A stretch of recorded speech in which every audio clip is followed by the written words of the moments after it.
Sales forecasting, यहाँ पे आप फोरकास्टिंग वर्ड का मतलब अगर समझेंगे तो फोरकास्टिंग का मतलब होता है प्रिडिक्शन और एस्टिमेशन ऑफ फ्यूचर। आप किसी पंडित के पास जाते हैं, ज्ञानी के पास जाते हैं, तो आप उनसे पूछते हैं कि मेरा भविष्य क्या होगा, क्या मुझे सरकारी नौकरी मिलेगी या फिर नहीं मिलेगी। तो वो अपनी नॉलेज का यूज़ करके आपको जो है एक अंदाजा लगाते हैं, प्रिडिक्शन लगाते हैं कि हाँ आपको सरकारी नौकरी मिल सकती है या फिर नहीं मिल सकती, या फिर आप जो है आप IT सेक्टर में काम करेंगे, आपको टीचिंग के लिए ज़्यादा अच्छा रहेगा, या फिर आप जो है डॉक्टर बनेंगे। तो एक प्रिडिक्शन लगाते हैं अपने कैलकुलेशन का और आपके ऊपर स्टडी करके। तो वही चीज़ प्रिडिक्शन या फिर फ्यूचर होता है, प्रिडिक्शन या फिर एस्टिमेशन होता है फ्यूचर का। तो इसी तरीके से जो मार्केटिंग ऑर्गेनाइजेशन होती है, बिजनेस ऑर्गेनाइजेशन होते हैं, वो भी जो है अपने सेल्स का फोरकास्ट करते हैं, यानी कि फ्यूचर में उनकी क्या सेल हो सकती है। वो अभी की डेटा के बेसिस पे, प्रीवियस की डेटा के बेसिस पे, नॉलेज रिसर्च के बेसिस पे या फिर अपने एक्सपीरियंस के बेसिस पे फोरकास्ट करते हैं कि फ्यूचर में जो है इतना हमारे पास जो है सेल्स हो सकता है कंपनी का। तो वही चीज़ सेल्स फोरकास्ट कहलाता है। सेल्स फोरकास्ट का मतलब हो गया estimation of sales in future. अगर एक लाइन में कहें तो estimation of sales in future, future में कितना सेल हो सकता है। जैसे कि आज जो है अभी 80,000 यूनिट जो है आपका सेल होता है प्रीवियस ईयर में, तो आप ये अंदाजा लगा सकते हो उसके बेसिस पे कि हाँ कम से कम 80 यूनिट्स या 80,000 यूनिट्स या फिर 1,00,000 यूनिट्स हमारा सेल जा सकता है। तो वो बहुत सारे टेक्निक्स अवेलेबल होते हैं जो कि हम आगे डिस्कस करेंगे। तो हम इसको जो है कहीं कहीं पे इंटरचेंजेबली डिमांड फोरकास्टिंग भी कहते हैं। सेल्स फोरकास्टिंग को हम डिमांड फोरकास्टिंग के नाम से भी जानते हैं। तो सेल्स फोरकास्टिंग क्या हो गया, ये एक तरीके का प्रोसेस है, process of estimating future revenue by predicting the amount of product और services a sales unit will sell in the next week, month, quarter और ईयर। यानी कि सेल्स फोरकास्टिंग हो गया एक प्रोसेस है जहां पे हम एस्टिमेट करते हैं फ्यूचर के रेवेन्यू के बारे में। तो रेवेन्यू कैसे आएगा, जितना ज़्यादा सेल्स होगा उतना ज़्यादा रेवेन्यू आएगा। तो फ्यूचर में क्या हमारा सेल्स होगा, कितना यूनिट हमारा प्रोडक्ट सेल होगा, ठीक है, किसी एक वीक में, मंथ में या फिर क्वार्टर के या फिर ईयर में, तो उसी के एस्टिमेशन को ही हम क्या कहते हैं, सेल्स फोरकास्टिंग कहते हैं।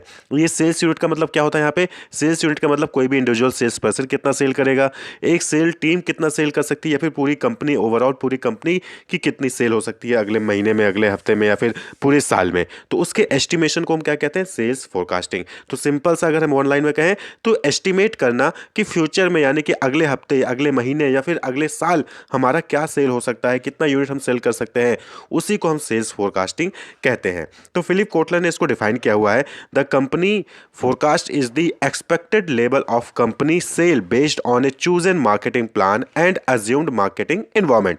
तो यहाँ पे हम क्या कहते हैं, कंपनी फोरकास्ट का मतलब क्या हो गया कि कंपनी की सेल्स आगे जाके कितनी हो सकती है, करंटली जो मार्केटिंग प्लान है हमारा या फिर जो हमारी मार्केटिंग एनवायरनमेंट है उसको अज्यूम करते हुए हमारा आने वाले साल में या आने वाले हफ्ते में हमारी सेल कितनी हो सकती है, उसको अज्यूम करना ही क्या कहलाता है, कंपनी फोरकास्ट या फिर सेल्स फोरकास्टिंग कहलाती है। तो यहाँ पे हम क्या कर रहे हैं, यहाँ पे हम अपॉर्चुनिटी को हम मार्केटिंग एफर्ट से रिलेट कर रहे हैं, यानी कि मार्केटिंग इन्वायरमेंट में बहुत सारी अपॉर्चुनिटीज होती हैं। अब अपॉर्चुनिटी को आप ग्रैब कर ले गए तो आपकी सेल्स इंक्रीज करेगी। तो आपकी जो मार्केटिंग एफर्ट्स आप लगा रहे हो, product, price, place, promotion, people, process, physical evidence, इन सब का यूज़ करके जो आप जो है मार्केटिंग स्ट्रेटजी डेवलप कर रहे हो उसको अपॉर्चुनिटी से मैच कर लेना। मैच कर लेगा तो आपकी सेल्स बढ़ेगी, नहीं मैच कर पाए तो सेल्स घट भी सकती है या फिर हो सकता है जितनी थी उतनी रह जाएगी। तो दैट इज़ सेल्स फोरकास्टिंग।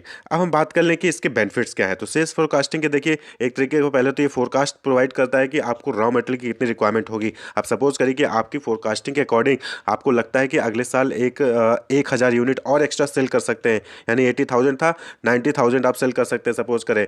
तो फिर यहाँ पे रॉ मटेरियल की रिक्वायरमेंट भी आपको ज़्यादा होगी, तो इन्वेंट्री कंट्रोल में आपको जो है हेल्प करता है। प्रोडक्शन प्लानिंग, आपको प्रोडक्शन प्लानिंग में हेल्प करेगा कि प्रोडक्शन कब कितना कैसे करना होगा, उसके लिए रिसोर्सेज क्या क्या चाहिए होंगे, सबको अरेंज करने के लिए वो प्लानिंग करने में हेल्प करता है। वहीं पे अगर आपको लगता है कि सेल्स डाउन हो जाएगी तो उसके हिसाब से आप कट भी करेंगे उसमें। ये नहीं कि भाई 80,000 के लिए जितना आपने रखा था उतना ही 50,000 की डिमांड होगी तो भी रखेंगे, ऐसा नहीं, तो वेस्टेज जाएगा। तो उसको वहाँ पे आप कहीं ना कहीं कट करेंगे। Human resource planning, but obvious बात है सेल्स ज़्यादा होगी तो आपको ह्यूमन रिसोर्स की रिक्वायरमेंट भी ज़्यादा होगी प्रोसेस को कंप्लीट करने के लिए, तो उसके लिए भी हेल्प करता है।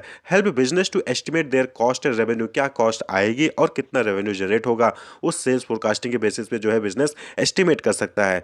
And finally determine the growth and long term investment program, यानी कि आगे चल के ग्रोथ हो रही है या नहीं हो रही है, और ग्रोथ हो रही है तो हम लॉन्ग टर्म इन्वेस्टमेंट कर सकते हैं, कंपनीज लॉन्ग टर्म इन्वेस्टमेंट कर सकती है। लेकिन अगर ग्रोथ ही नहीं हो रही है तो लॉन्ग टर्म इन्वेस्टमेंट करने का कोई फायदा नहीं होगा। तो ये इन सब में चीज़ों में ये हेल्प करता है सेल फोरकास्टिंग।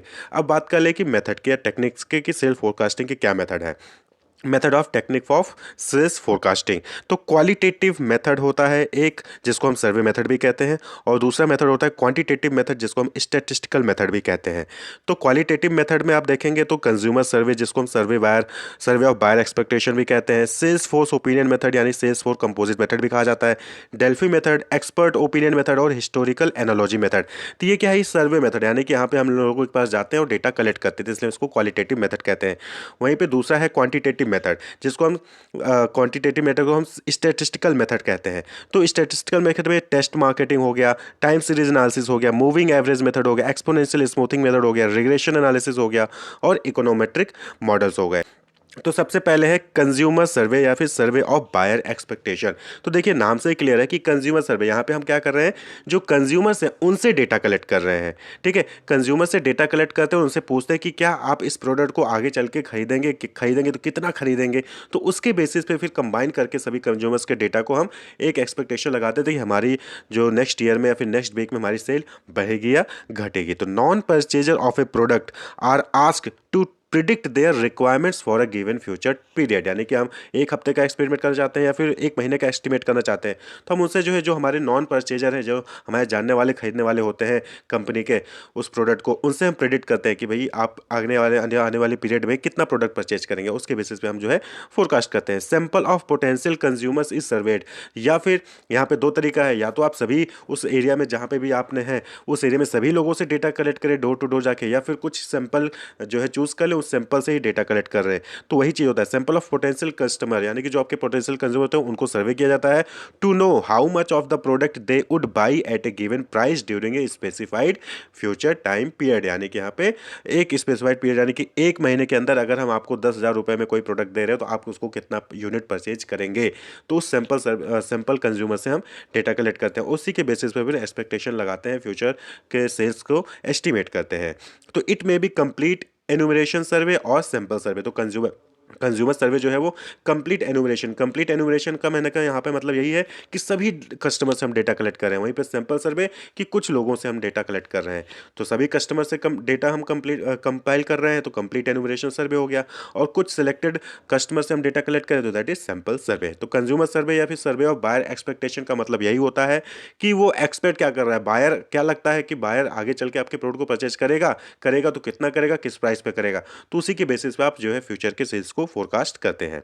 दूसरा मेथड है क्वालिटेटिव मेथड में, that is sales force opinion method या फिर सेल्स फोर कंपोजिट मेथड। यहाँ पे भी देखिए पहले में क्या था कि पहले में आप कंज्यूमर से डेटा कलेक्ट कर रहे थे और उसके बाद जो है एस्टिमेट कर रहे थे कि हाँ आगे फ्यूचर क्या हो सकता है, सेल कितनी हो सकती है कंपनी की।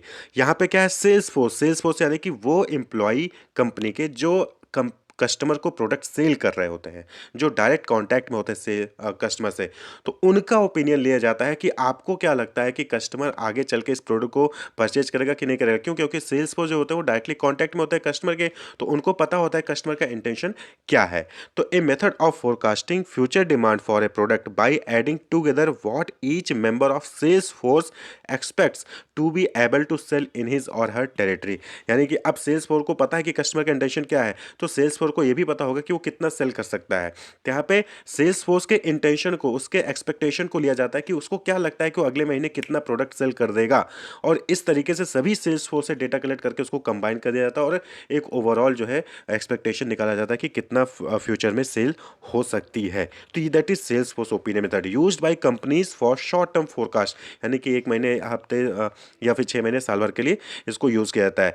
Take advantage of their field staff intimate knowledge of customers need and market condition by asking them to forecast the companies sale for their respective area for the coming season or year. तो आने वाले season के लिए, फिर आने वाले year के लिए उनके एरिया में सेल्स फोर्स को एक एरिया डिवाइड किया जाता है कि आप कानपुर देखेंगे, आप लखनऊ देखेंगे, आप बनारस देखेंगे, या फिर आप पूरा उत्तर प्रदेश देखेंगे। तो उनको उनके एरिया में उनके एक्सपेक्टेशन के अकॉर्डिंग क्या लगता है कि कितना यूनिट सेल कर सकते हैं, वो डेटा कलेक्ट किया जाता है। उसके बाद जो इंडिविजुअल फोरकास्ट होते हैं सभी सेल्स फोर्स का, उसको कंबाइन करके ओवरऑल डिमांड फोरकास्ट जो है ऑर्गेनाइजेशन का एस्टिमेट किया जाता है। तो that is sales force opinion method या फिर सेल्स फोर्स कंपोजिट मेथड।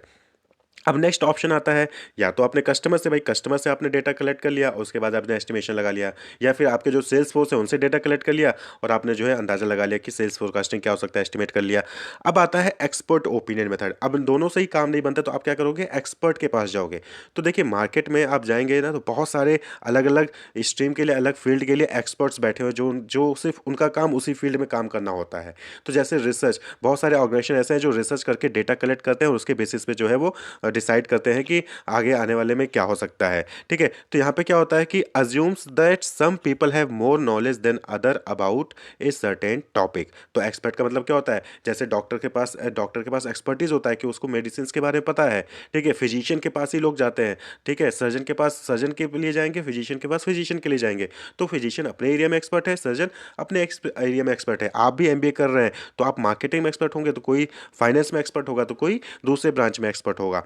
तो आपको जिस एरिया में प्रॉब्लम है उस एरिया के एक्सपर्ट के पास जाएंगे। तो ये एक्सपर्ट ओपिनियन मेथड में यही होता है। तो and if you collect this knowledge from group of expert the result will definitely exceed the outcomes collected from one expert. तो जब आप किसी एक्सपर्ट से डेटा कलेक्ट करते हैं तो वहाँ पे आपका जो रिजल्ट होता है, आउटकम होता है वो, बट ऑब्वियस सी बात है कि अच्छा आउटकम होगा। तो the firms make an effort to obtain the opinion of experts who have long standing experience in the field. तो एक्सपर्ट ओपिनियन मेथड में क्या होता है कि जो फर्म्स होती हैं वो किसी एक्सपर्ट का ओपिनियन लेती हैं और उसके बेसिस पे जो है वो उनके एक्सपीरियंस के बेसिस पे, उनके जो नॉलेज है उसके बेसिस पे जो है फ्यूचर के सेल्स फोरकास्ट को जो है एस्टिमेट करती हैं। Many agencies are there who conduct research, organisation में collect their opinion, charge nominal fee. तो यानी कि बहुत सारी एजेंसीज ऐसे मार्केट में अवेलेबल होती हैं जो रिसर्च कंडक्ट करती हैं और उस रिसर्च के बेसिस पे जो है वो लोग ओपिनियन देते हैं और उसके लिए थोड़ा बहुत नॉमिनल चार्जेस भी वो कंपनी से चार्ज करते हैं। तो that is expert opinion method. अब डॉक्टर, आप बीमार होते हैं तो बहुत सारे डॉक्टर हैं, तो आप कभी किसी दूसरे बार कहते हैं ना सेकंड ओपिनियन ले लेते हैं, यानी एक डॉक्टर के पास दिखा रहे होते हैं, उस डॉक्टर ने मना कर दिया तो आप कहते हैं कि चलिए सेकंड ओपिनियन लेने किसी दूसरे डॉक्टर के पास चले जाते हैं। तो एक्सपर्ट ओपिनियन यही होता है कि जो जिस फील्ड में एक्सपर्ट है उस फील्ड में जाके उससे डेटा कलेक्ट कर लेना, दैट इज एक्सपर्ट ओपिनियन। तो इन सबके डेटा के बेसिस पे जो है आप फ्यूचर की सेल फोरकास्ट को एस्टिमेट कर सकते हैं। नेक्स्ट जो है last, that is Delphi method. नहीं, लास्ट नहीं है, इसके बाद जो है एक और टॉपिक है डेल्फी मेथड। तो डेल्फी मेथड एक्चुअली क्या है, डेल्फी जो है ये ग्रीस में एक ओरेकल ऑफ डेल्फी यानी टेम्पल है, derive from the Greek name oracle of Delphi. Delphi method was originally conceived in 1950। तो 1950s में ही ओलफ हेल्मर और नॉर्मन डाल्की जो कि रैंड कॉरपोरेशन से एम्प्लॉय हैं, उन्होंने इस मेथड को डेवलप किया था।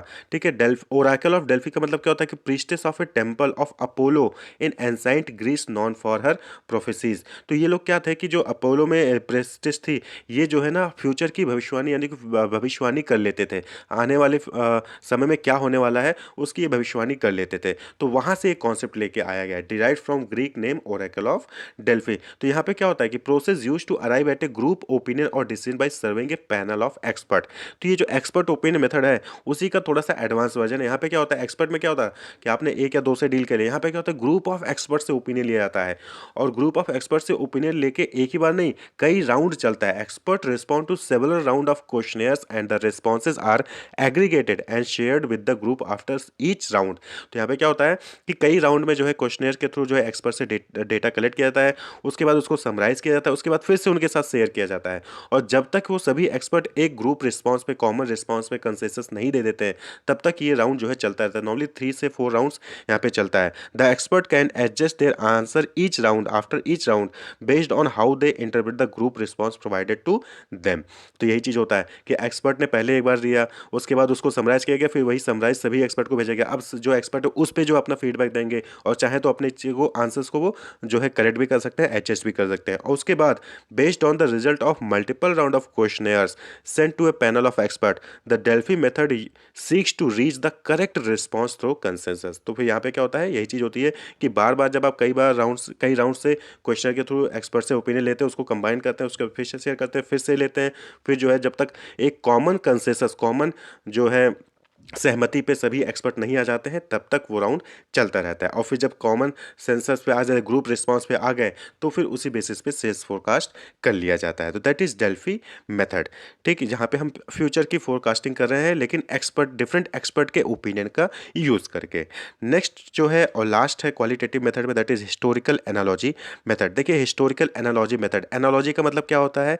ए comparison between one thing and another, typically for the purpose of explanation और क्लैरिफिकेशन। जब आप किसी पुराने चीज़ों के बेसिस पे नए चीज़ों को कंपेयर करते हैं, तो दैट इज़ एनालॉजी, दो चीज़ों के बीच में कंपेयर करना एक्चुअली में।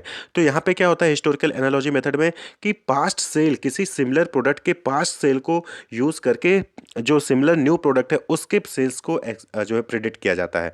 The past sales result of a similar product are used to predict the likely sales of similar new product. यानी कि आज एक नया प्रोडक्ट आपने बनाया है, तो इसकी सेल आगे चल के क्या हो सकती है, इसको हम एस्टिमेट कर सकते हैं कि सिमिलर टाइप का कोई पुराना प्रोडक्ट था, उसकी सेल क्या थी। तो उसके बेसिस पर जो है यहाँ पे जो है एस्टिमेट कर सकते हैं। Often used by politician, diplomats, आपने देखा होगा कि ये जो पास्ट रिकॉर्ड होता है उसके बेसिस पे जो है प्रिडिक्ट कर लेते हैं कि आगे चल के उनका फ्यूचर इवेंट कैसा होने वाला है। और जैसा कि आप न्यूज़ में भी देख रहे होंगे कि लोग क्या कह रहे हैं, लोग क्या कह रहे हैं। जैसे न्यूज़ में आप आजकल देखते हैं कि सर्वे किया जा रहा है कि किसकी सरकार बनेगी। तो ये सरकार बनेगी तो किससे जानते हैं? बट अभी होता है जनता वोट देती है, तो जनता से ये डेटा कलेक्ट कर रहे हैं, उनके बेसिस पे जो है एस्टिमेट कर ले रहे हैं कि इनकी सरकार बनेगी कि किसकी सरकार बनेगी।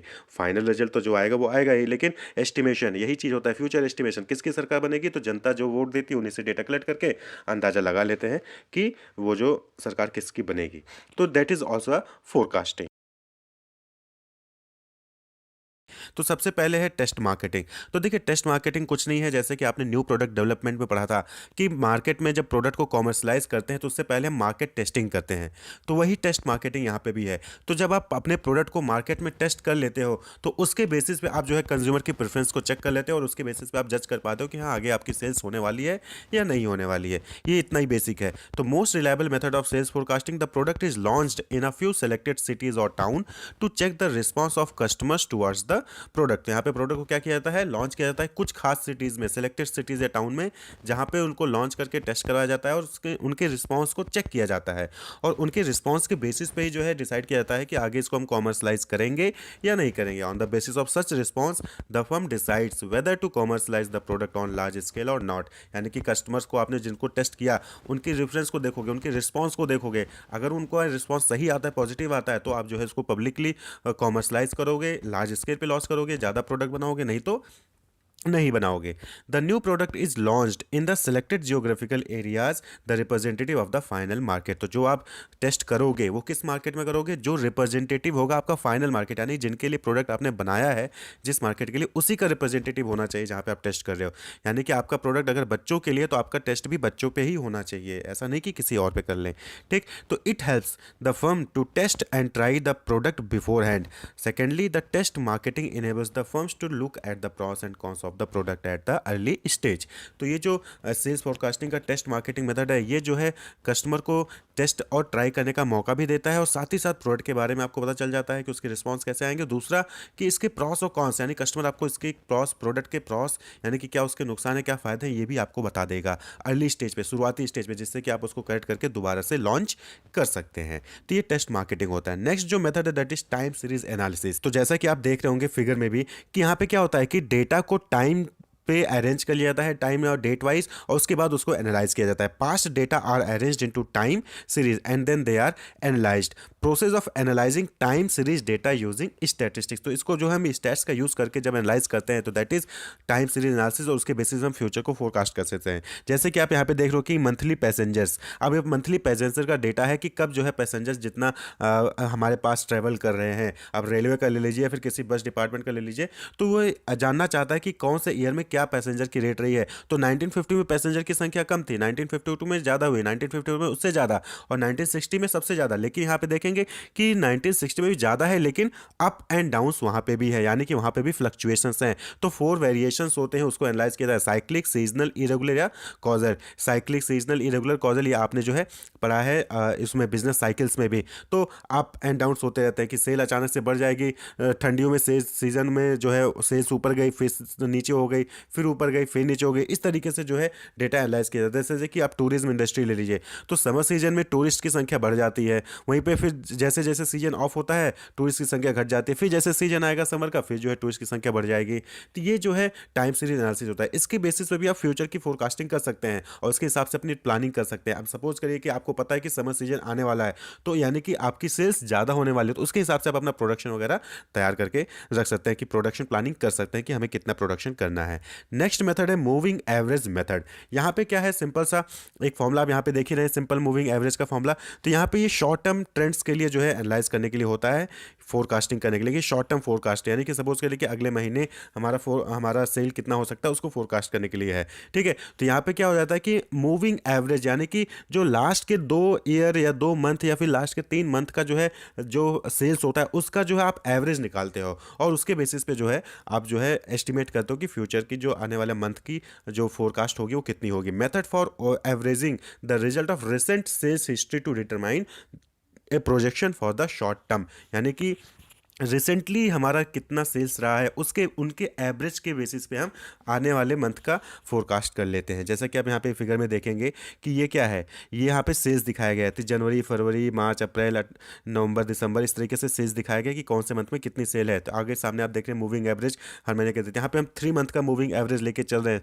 यानी 3 मंथ का। तो आप सपोज करिए कि आपको जनवरी मंथ में जानना है या कि हमारा जो है क्या आने वाला है, सेल्स क्या हो सकता है सेल्स। तो उसके लिए आप जो है अक्टूबर, नवंबर और दिसंबर इन तीनों महीने का एवरेज निकाल लेंगे। तो 1004 प्लस 1087 प्लस 1090 करेंगे तो आपका जो 1060 आ जाएगा 3 मंथ का मूविंग एवरेज। तो यही जो है एक्सपेक्टेड आपका फ्यूचर सेल जो है जनवरी 2009 में हो सकता है। तो इस तरीके से मूविंग एवरेज निकालते हैं। उसके बाद है एक्सपोनेंशियल स्मूथिंग मेथड। तो एक्सपोनेंशियल स्मूथिंग मेथड में कुछ नहीं, ये भी एक सिमिलर है जो है मूविंग एवरेज की तरह ही है, लेकिन यहाँ पे क्या है, यहाँ पे सिंपल सा डिफरेंस इतना है कि जो रिसेंट पास्ट सेल होता है उसको ज़्यादा यहाँ पे वेटेज दिया जाता है। Only difference is recent past sale are given more weightage than earlier, यानी कि जो जस्ट आपका प्रीवियस मंथ में प्रीवियस ईयर में सेल्स रहा होगा उसके बेसिस पे यहाँ पे कैलकुलेट किया जाता है। और ये भी क्या है, शॉर्ट टर्म फोरकास्ट के लिए यूज़ किया जाता है। और if the data has no trend and no seasonal pattern, यानी कि कोई ट्रेंड नहीं है, कोई सीजनल पैटर्न नहीं है, फ्लक्चुएट नहीं कर रहा है, तो ये मेथड वहाँ पे आसानी से यूज़ किया जाता है, एक्सपोनेंशियल मेथड। इसका फॉर्मूला आप यहाँ पे स्क्रीन पे देख सकते हैं। यहाँ पे क्या है, F T is equal to F T minus one plus alpha A T minus one minus F T minus one. तो एफ टी क्या है, न्यू फोरकास्ट यानी कि future forecast, T minus one previous period forecast, F T minus one यानी कि पिछले महीने जो आपने फोरकास्ट किया होगा, 81 जो एक्चुअल डिमांड थी उस महीने, और अल्फा स्मूथिंग वेटिंग कांस्टेंट कहते हैं। तो ये अल्फा जो है नॉर्मली 0 to 1 के बीच में होता है और हमेशा 0.1 to 0.4 के बीच में हम इसको अज्यूम करके कैलकुलेट करते हैं। क्लियर। तो आप एक एग्जांपल देखें स्मूथिंग मेथड का। तो सपोज करें कि आपका सेल्स और फोरकास्ट सेल 2021 के लिए 50 लाख और 45 लाख था, यानी कि हमने फोरकास्ट किया कि हमारी सेल जो है वो 45 लाख हो सकती है और एक्चुअल में सेल जो हमारी थी वो 50 लाख थी। क्लियर। 2021 में अब हमको जो है कैलकुलेट करना है 2022 के लिए क्या हो सकती है। तो हम मान के चलते हैं कि अल्फा की वैल्यू क्या है, 0.4, यानी जो अल्फा की वैल्यू है, जो स्मूथिंग कांस्टेंट होता है, वेटिंग कांस्टेंट होता है, वो 0.4 हम मान के चलते हैं। तो इसके अकॉर्डिंग हम कैलकुलेट करेंगे तो फॉर्मूले में रखेंगे तो 45, यानी कि जो प्रीवियस हमारा फोरकास्टिंग सेल था प्लस 0.4 जो अल्फा है, 50 minus 45, 50 actual sale minus 45 forecasted sale. तो आप जब इसको कैलकुलेट करेंगे तो आपके पास आंसर आएगा दैट इज 47 लाख, यानी कि ये जो है आपका फ्यूचर फोरकास्ट हो सकता है कि नेक्स्ट ईयर जो है इतनी सेल्स आपकी जा सकती है। तो इस तरीके से कैलकुलेट किया जाता है। नेक्स्ट है सेल्स फोरकास्टिंग टेक्निक में दैट इज रिग्रेशन एनालिसिस। तो यहाँ पे कुछ नहीं है, ये स्टैटिस्टिकल मेथड है जो कि शो करता है लीनियर रिलेशनशिप बिटवीन 2 और मोर वेरिएबल, 2 या 2 से अधिक वेरिएबल के बीच में लीनियर रिलेशनशिप शो करता है। लीनियर का मतलब क्या हो गया, straight line relationship between 2 variable, यानी कि एक बढ़ रहा है तो सामने वाला भी उसके अकॉर्डिंग बढ़ रहा है, यानी कि एक में चेंज होने से सामने वाले में भी कुछ ना कुछ चेंज हो रहा है। तो value of one variable can be identified on the basis of information of other variable. But obvious बात है कि जब रिलेशनशिप 2 वेरिएबल में होगा तो एक वेरिएबल का अगर हमें इन्फॉर्मेशन अवेलेबल है तो हम दूसरे वेरिएबल के बेसिस पे दूसरे वाले वेरिएबल का भी हम डेटा कैलकुलेट कर सकते हैं। तो इसी तरीके से यहाँ पे रिग्रेशन एनालिसिस में भी होता है। तो रिलेशनशिप पहले स्टैब्लिश किया जाता है डिपेंडेंट और इंडिपेंडेंट वेरिएबल पे, जैसे कि इनकम, प्राइस ऑफ गुड, ये सब क्या हो गया, इंडिपेंडेंट हो गए, और इस पे जो है डिमांड डिपेंड करती है तो वो डिपेंडेंट हो गया। हमें सेल्स फोरकास्ट करनी है तो हमारा सेल्स की सामने कस्टमर के इनकम पे डिपेंड करती है, कस्टमर प्रोडक्ट के प्राइस पे डिपेंड करती है, तो उसके बेसिस पे हम जो है अपनी सेल्स की फोरकास्टिंग कर सकते हैं। और जब आप रिलेशनशिप इस्टेब्लिश कर लेते हो दो वेरिएबल के बीच में, दो से अधिक वेरिएबल के बीच में, उसके बाद रिग्रेशन इक्वेशन डेवलप किया जाता है जो कि y is equal to a plus b x होता है।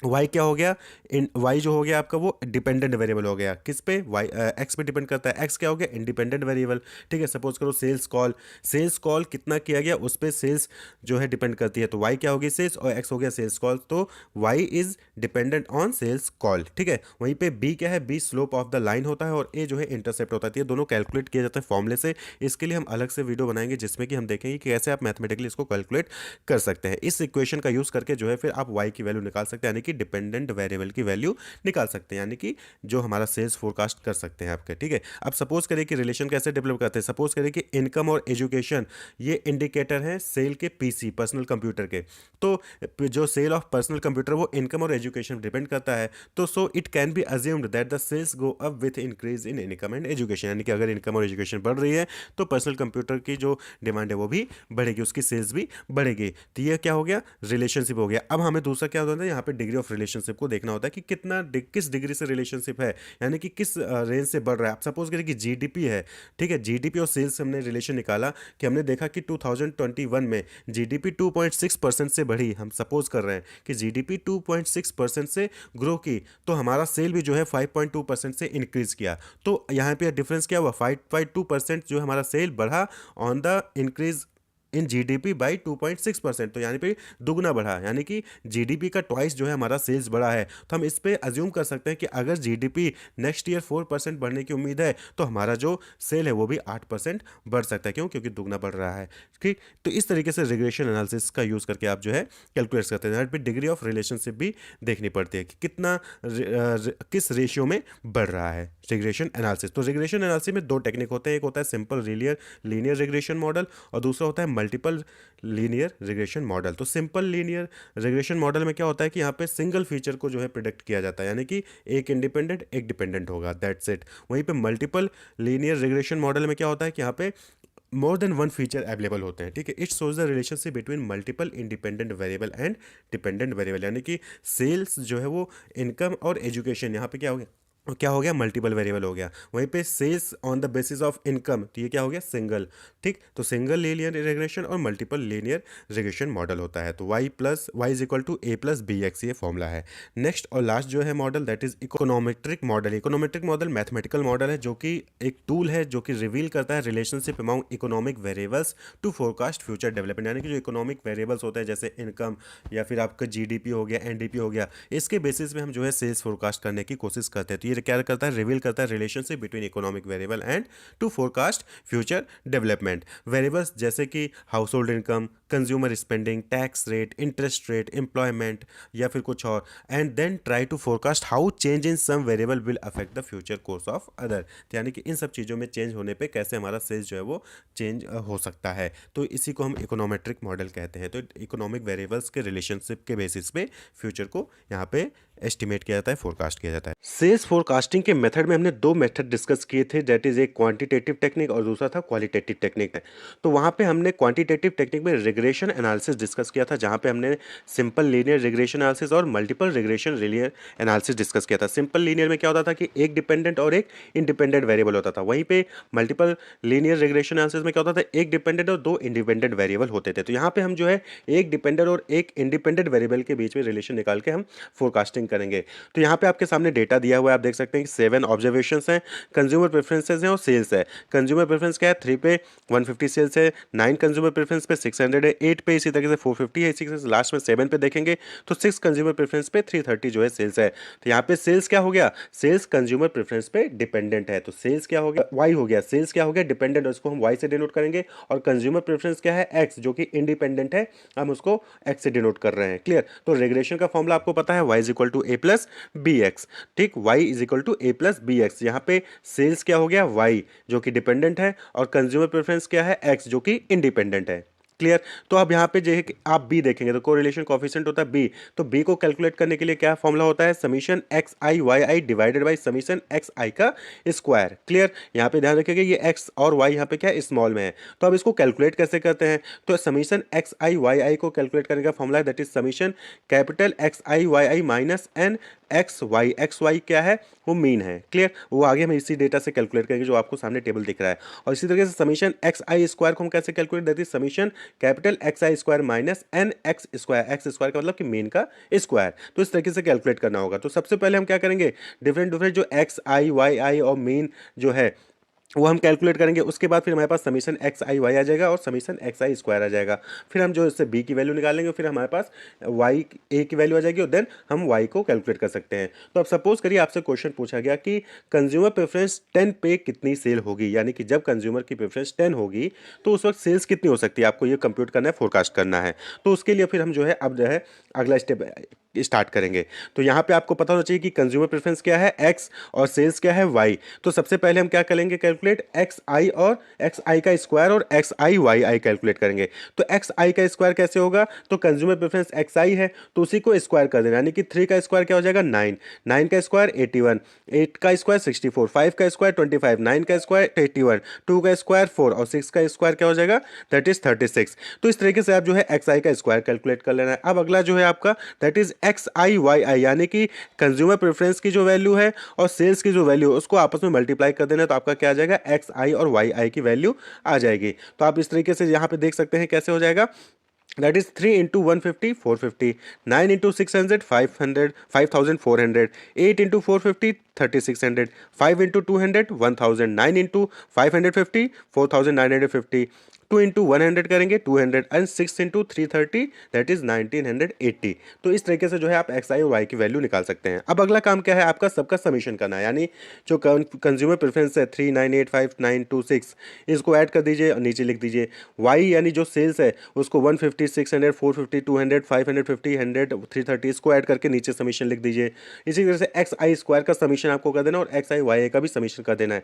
तो जब आप इनका समीशन निकालेंगे तो इस तरीके से x i is equal to 42 हो जाएगा, वाई आई की वैल्यू 2380 हो जाएगी, एक्स आई स्क्वायर की वैल्यू 300 और एक्स आई वाई की वैल्यू क्या हो जाएगी 17580। ये जो है आपका समीशन आ जाएगा। अब अगला काम क्या है, आपको मीन निकालना है। मीन यानी एक्स की वैल्यू और वाई की वैल्यू निकालनी है।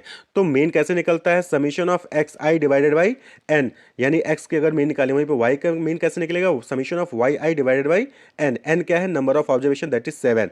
तो मीन हमें निकालना है, तो मीन कैसे निकलेगा, that is x is equal to summation of x i divided by n, यानी कि एक्स आई की वैल्यू क्या है 42, तो 42 divided by 7 is equal to 6। तो एक्स क्या आ गया, यानी मीन क्या आ गया 6। इसी तरीके से वाई की वैल्यू निकाल लेंगे तो summation of y I divided by n, यानी कि 2380 divided by 7 is equal to 340। तो अब हमारा अगला काम क्या है, हमें वैल्यू निकालनी है किसकी, बी की। तो v की वैल्यू निकालने के लिए हमें क्या कैलकुलेट करना होगा, सबसे पहले समीशन एक्स आई वाई आई और समीशन एक्स आई का स्क्वायर। तो इसको कैलकुलेट करने के लिए हमें क्या करना है, ये वाला फॉर्मूला जो हमने देखा था इसमें वैल्यूज निकालने। तो सबसे पहले क्या है, समीशन एक्स आई और वाई आई, तो इसकी वैल्यू क्या होगी, देखिए समीशन एक्स आई वाई की वैल्यू क्या आई है 17580 माइनस क्या है n into x into y, यानी n क्या है number of observation that is 7, x क्या है यानी मीन, x का मीन कितना था 6 ऊपर ही हमने कैलकुलेट किया है, और y यानी मीन ऊपर ही हमने कैलकुलेट 340, हमने वैल्यूज पुट कर दिया, हमारे पास क्या आ जाएगा summation x I y is equal to 3300। Clear. इसी तरीके से आपको समीशन एक्स आई का स्क्वायर निकाल लेना। तो समीशन एक्स आई का स्क्वायर क्या होगा, that is summation x i square minus n x square. तो क्या हो जाएगा 300 माइनस 7 इंटू 36, 36 का है x क्या है 6, 6 का स्क्वायर 36 और 300 क्या है समीशन एक्स आई स्क्वायर जो कि आपने टेबल में कैलकुलेट किया। तो इस तरीके से आपके पास समीशन एक्स आई का स्क्वायर की वैल्यू क्या आ जाएगी 48। तो अब आपके पास समीशन एक्स आई वाई आई की वैल्यू आ गई और समीशन एक्स आई स्क्वायर की वैल्यू होगी 48। तो आपको क्या करना है, वैल्यू पुट कर देनी, आपके पास बी की वैल्यू आ जाएगी, यानी कि summation x I Y I divided by summation x i square. तो आपकी वैल्यू पुट कर देनी है, आपके पास क्या आ जाएगा, दैट इज आपने समीशन एक्स आई वाई निकालना, फिर आपने समीशन एक्स आई स्क्वायर निकाला 48, तो बी की वैल्यू क्या है 3300 divided by 48 is equal to 68.75। Clear. तो यहाँ पे आप तो अब डेटा आपने कैलकुलेट कर लिया। अब जो है अगला काम आपको क्या है, y is equal to a b x आपको दिया गया है। क्लियर, हमारे पास क्या है equation, y is equal to a b x. तो हमारे पास b की वैल्यू आ गई, x हमारे पास मीन पता है, y मीन हमें पता है, तो हम क्या कैलकुलेट कर लेंगे, a की वैल्यू। तो इसको इक्वेशन को एक्सचेंज करेंगे तो a is equal to y minus b x भी हम लिख सकते हैं। तो y की वैल्यू क्या है, मीन 340, b की वैल्यू 68.75 अभी जस्ट हमने कैलकुलेट की, और x क्या है, मीन 6। तो यहाँ पे कैलकुलेट करेंगे इसको क्या आ जाएगा, -72.5। क्लियर। तो ए की वैल्यू आ गई। तो अब हमारे पास ए की वैल्यू हो गई, बी की वैल्यू हो गई और एक्स की वैल्यू हो गई। अब हमें कैलकुलेट करना है, हमारा क्वेश्चन क्या था कि कैलकुलेट करिए कि 10 रेटिंग पे कंज्यूमर प्रेफरेंस पे सेल्स क्या होगा, यानी कि जब कंज्यूमर की प्रेफरेंस 10 होगी तो सेल्स क्या होगा। तो यानी कि यहाँ पे क्या हो गया, एक्स क्या हो गया, 10 इंडिपेंडेंट है कंज्यूमर प्रेफरेंस, तो x की वैल्यू क्या हो गई, 10। अब हमें जो है y की वैल्यू कैलकुलेट करें, तो y की वैल्यू के फॉर्मूला सीधा सीधा पुट करना है। a का मतलब -72.5 ऊपर कैलकुलेट किया है, b हमने 68.75 पहले कैलकुलेट किया, और x यहाँ पे हमको 10 मिल गया है। तो y इज इक्वल टू क्या हो जाएगा, -72.5 प्लस 68.75 इंटू 10, यानी कि 615। तो जब कंज्यूमर की प्रेफरेंस 10 होगी तो फिर उसके बाद डिमांड क्या होगी, 615 यूनिट डिमांड होगी। तो इस तरीके से जो है आपको simple linear regression analysis calculate करना होता है। IMD यानी कि इंडियन मेट्रोलॉजिकल डिपार्टमेंट के अकॉर्डिंग ऑफिशियली 4 सीजन्स होते हैं हमारे इंडिया में। एक है विंटर सीजन जो कि नॉर्मली दिसंबर से फरवरी के बीच में होता है। दूसरा है समर सीजन जो कि मार्च से जून के बीच में। तीसरा है मानसून सीजन जो कि जून से सितंबर। वहीं पर चौथा है ऑटम सीजन, जिसको पोस्ट मानसून भी कहते हैं, जो कि अक्टूबर से दिसंबर के बीच में वो सीजन रहता है। क्लियर। तो IMD के अकॉर्डिंग, इंडियन मेट्रोलॉजिकल डिपार्टमेंट के अकॉर्डिंग, ये 4 सीजन होते हैं इंडिया में। हिंदू कैलेंडर के अकॉर्डिंग हम बात करें तो 6 सीजन होते हैं, वसंत, ग्रीष्म, वर्षा, शरद, हेमंत और शिशिर। वसंत ऋतु को हम स्प्रिंग कहते हैं, ग्रीष्म ऋतु को हम समर, वर्षा ऋतु को मानसून, शरद ऋतु को ऑटम, हेमंत को प्री विंटर और शिशिर को विंटर सीजन कहते हैं। तो हिंदू कैलेंडर के अकॉर्डिंग 6 सीजन है, लेकिन IMD के अकॉर्डिंग 4 सीजन होते हैं। तो हर सीजन में कोई भी ऑर्गेनाइजेशन हो, कोई भी कंपनी हो, उसका हर सीजन में सेल जो है वो वेरी करता है। क्लियर। जैसे कि आप सपोज कि कोई ऑर्गेनाइजेशन है, कोई कंपनी है, वो वोलन क्लोथ सेल करेगी, तो वोलन क्लोथ जो है उसकी डिमांड जो है विंटर के सीजन में ज़्यादा रहेगी, लेकिन वहीं पर समर सीजन में उसकी डिमांड कम हो जाएगी। क्लियर। इसी तरीके से कोई भी प्रोडक्ट लीजिए तो नॉर्मली वहां पर आपको जो है सीजन के अकॉर्डिंग उसके सेल्स में वेरिएशन दिखेगा, प्रॉफिट मार्जिन में वेरिएशन दिखेगा। तो सेल्स जो है सीजन वाइज कितना डिफर करेगा और किस सीजन में कितना सेल होगा, उसको फोरकास्ट करने के लिए ratio to moving average method जो है ये इस्तेमाल किया जाता है। क्लियर। तो ratio to moving average method किस लिए इस्तेमाल किया जाता है, जो सीजनल वेरिएशंस होते हैं उसके अकॉर्डिंग जो है फोरकास्ट करने के लिए, डिमांड को एस्टिमेट करने के लिए ratio to moving average method इस्तेमाल किया जा रहा है। तो ratio to moving average method is a forecasting technique used to forecast और एस्टिमेट सीजनल वेरिएशन। सीजन के अकॉर्डिंग कैसे जो है सेल्स वेरी कर रहा है, और जो भी प्रीवियस डेटा है उसके बेसिस पे आगे आने वाले सीजन में कौन से सीजन में सेल कम होगा, कौन से सीजन में सेल ज़्यादा होगा, इस चीज़ को एस्टिमेट करने के लिए ये ratio to moving average method जो है इस्तेमाल किया जाता है, यूज़ किया जाता है। तो ratio to moving average method का इस्तेमाल करके सीजनल इंडाइसेस को फाइंड आउट किया जाता है, और फिर जो सीजनल इंडाइसेस आता है, हर सीजन का अलग अलग इंडाइसेस आएगा, उस सीजन के इंडाइसेस को जो है, जो भी हमने मूविंग एवरेज फ्यूचर पीरियड के लिए जो भी मूविंग एवरेज कैलकुलेट किया होगा उसमें मल्टीप्लाई कर देते हैं, तो जो भी वैल्यू आएगी वही फाइनल फोरकास्ट होता है आने वाले फ्यूचर पीरियड के लिए। क्लियर। तो कहने का मतलब है कि ratio to moving average method से हम क्या फाइंड आउट करते हैं, सीजनल इंडाइसेस। क्लियर, कि हर सीजन का क्या इंडाइसेस है, और उसी के बेसिस पे हम जज करते हैं कि कौन से सीजन में सेल ज़्यादा होता है, कौन से सीजन में सेल कम होगा, और फ्यूचर में जो भी सीजन आएगा उसमें कितनी सेल होगी, उसके लिए जो वो एवरेज होगा फ्यूचर पीरियड के लिए उसमें मल्टीप्लाई कर देते हैं सीजनल इंडाइसेस को। तो हम यहाँ पर एक न्यूमेरिकल एग्जांपल देखते हैं। ये क्वेश्चन दिया गया है, determine seasonal variation by using ratio to moving average method for the following data. तो ये जो है आपको यहाँ पर 4 ईयर का डेटा दिया गया है सीजन वाइज, जैसे कि 2021 का विंटर सीजन में 65, यहाँ पर सेल्स इन रुपीज समझ लीजिए, तो 2021 में विंटर में 65 था, समर में 58, मानसून में 56 और ऑटम में 61। इसी तरीके से 2022 का, 2023 का, 2024 का सीजन वाइज जो है यहाँ पर डेटा दे दिया गया है। अब आपको जो है यहाँ पर ratio to moving average method का इस्तेमाल करके सीजनल वेरिएशन को फाइंड आउट करना है कि कौन से सीजन में सेल कितना रहता है। क्लियर। तो इसके लिए सबसे पहले आपको टेबल फॉर्म में क्रिएट करना होगा, टेबल बनाना होगा। तो क्वेश्चन जो दिया गया है उस क्वेश्चन में जो भी डेटा है उस डेटा को कुछ इस तरीके से आपको जो है टेबलर फॉर्म में बना लेना है, कॉलम और रोज में यहाँ पर सेट कर लेना है, अरेंज कर लेना है। तो यहाँ पे देखिए पहला कॉलम क्या है, ईयर का कॉलम है, जहां पर हमने ईयर 2021, 22, 23 और 24 को हमने यहाँ पर मेंशन कर दिया। उसके सामने जो है हमने क्वार्टर मेंशन कर लिया है, हर ईयर के 4 क्वार्टर दिए गए थे ना, कि 4 सीजन दिए गए थे ना, वो चारों सीजन हमने यहाँ पर लिख लिए हैं। और यहाँ पर हर सीजन में जो भी सेल था, हर ईयर के हर सीजन में जो भी सेल्स था, वो हमने यहाँ पर नोट डाउन कर लिया है तीसरे कॉलम में। क्लियर? ये डेटा क्वेश्चन में दिया गया है, हमने कहीं से कोई और चीज नहीं की है। जो क्वेश्चन में डेटा दिया गया है उसको हमने यहाँ पर टेबलर फॉर्म में बना लिया, कॉलम में यहाँ पे हमने नोट डाउन कर लिया है। क्लियर? अब इसके अलावा आपको 4 कॉलम और बनाने पड़ेंगे, यानी कि टोटल 7 कॉलम बनाने पड़ेंगे। तो यहाँ पर हम एक्सेल में बना रहे हैं, आपको वहां पर कॉपी में, आंसर कॉपी में बनाना पड़ेगा। क्लियर? तो ये 3 कॉलम जो है, ईयर, क्वार्टर, सेल, ये तीनों ही हमने क्वेश्चन से उठाया और सीधे वैल्यू यहाँ पर पुट कर दिया। 2021 के विंटर सीजन में 65 सेल था, समर में 58 सेल था, मानसून में 56 सेल था, ऑटम में 61 सेल था। अब यहाँ पर आप देख लोगे कि गैप छोड़ा हुआ है, विंटर और समर के बीच फिर एक यहाँ पर गैप है, फिर मानसून के बाद एक गैप है, फिर ऑटम के बाद गैप है, इस तरीके से फिर आगे चल के गैप है। तो ये क्यों है, ये हम आगे हम समझेंगे। तो अब अगला कॉलम आपको बनाना है 4 quarter moving total. 4 quarter moving total कहने का मतलब है कि यहाँ पर आपको जो ये सेल्स का डेटा दिया गया है, इसको 4-4 के पेयर में ऐड करके जो है यहाँ पर सामने टोटल लिख लेना है। ठीक है? जैसे शुरू के 4 आपको लेने हैं, पहले शुरू के 4 कौन है, 65, 58, 56 और 61, इसको ऐड करना है। ऐड करेंगे तो क्या आ जाएगा, 240 आएगा। 240 को बीच में लिख देना है, इसको बीच में लिखना है, यानी कि यहाँ पर देखिए 4 है तो 4 के बीच में, यानी कि 2 के बाद आएगा। क्लियर? नीचे से 2 के बाद या फिर ऊपर से 2 के बाद जो है आएगा। तो यहाँ पर हमने इसलिए जगह छोड़ रखी थी, तो हमने यहाँ पर इसको बीच में लिख लिया। अब जो है अगले 4 का टोटल लेना है। अगला 4 कहने का मतलब है कि पहला वाला छोड़ के अगले 4 का, यानी कि 58 प्लस 56 प्लस 61 प्लस 68, इसका जो सम आएगा वो आएगा 243, और उसको जो है फिर से बीच में लिखना है। क्लियर? इसी तरीके से फिर अगले 4 का जो है टोटल लेना है। 4 क्वार्टर्स मूविंग टोटल है, यानी कि मूव करता रहेगा। ठीक है? तो पहले हमने 4 का लिया, फिर पहले को छोड़ा, अगले 4 का लिया, फिर दूसरे को छोड़ा, फिर अगले 4 का टोटल करेंगे तो आ जाएगा 248, हमने यहाँ पर लिख लिया। फिर जो है जो तीसरा नंबर है उसको छोड़ के अगले 4 का लेना है। क्लियर? तो अगले 4 का यानी 61 प्लस 68 प्लस 63 प्लस 63, जिसका आ जाएगा टोटल 255। तो इस तरीके से मूविंग एवरेज, 4 क्वार्टर मूविंग का टोटल हमें यहाँ पर निकाला है, एवरेज नहीं, यहाँ पर 4 क्वार्टर मूविंग का टोटल यहाँ पर फाइंड आउट कर लेना है। क्लियर?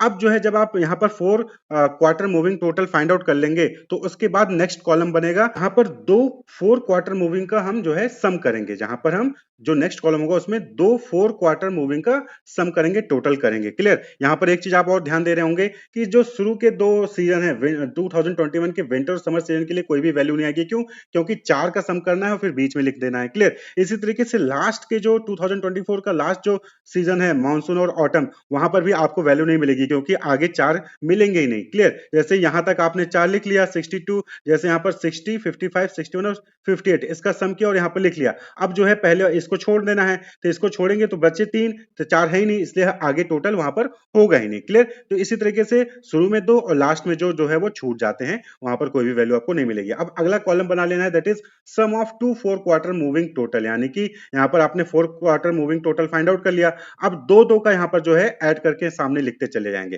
पहले 4 का ऐड किया, अब जो है 2 को ऐड करना है। क्लियर? तो 240 प्लस 243 483, इसको भी बीच में लिखना है। इसी तरीके से 243 प्लस 248, इसको आ जाएगा 491, इसको बीच में लिखना है।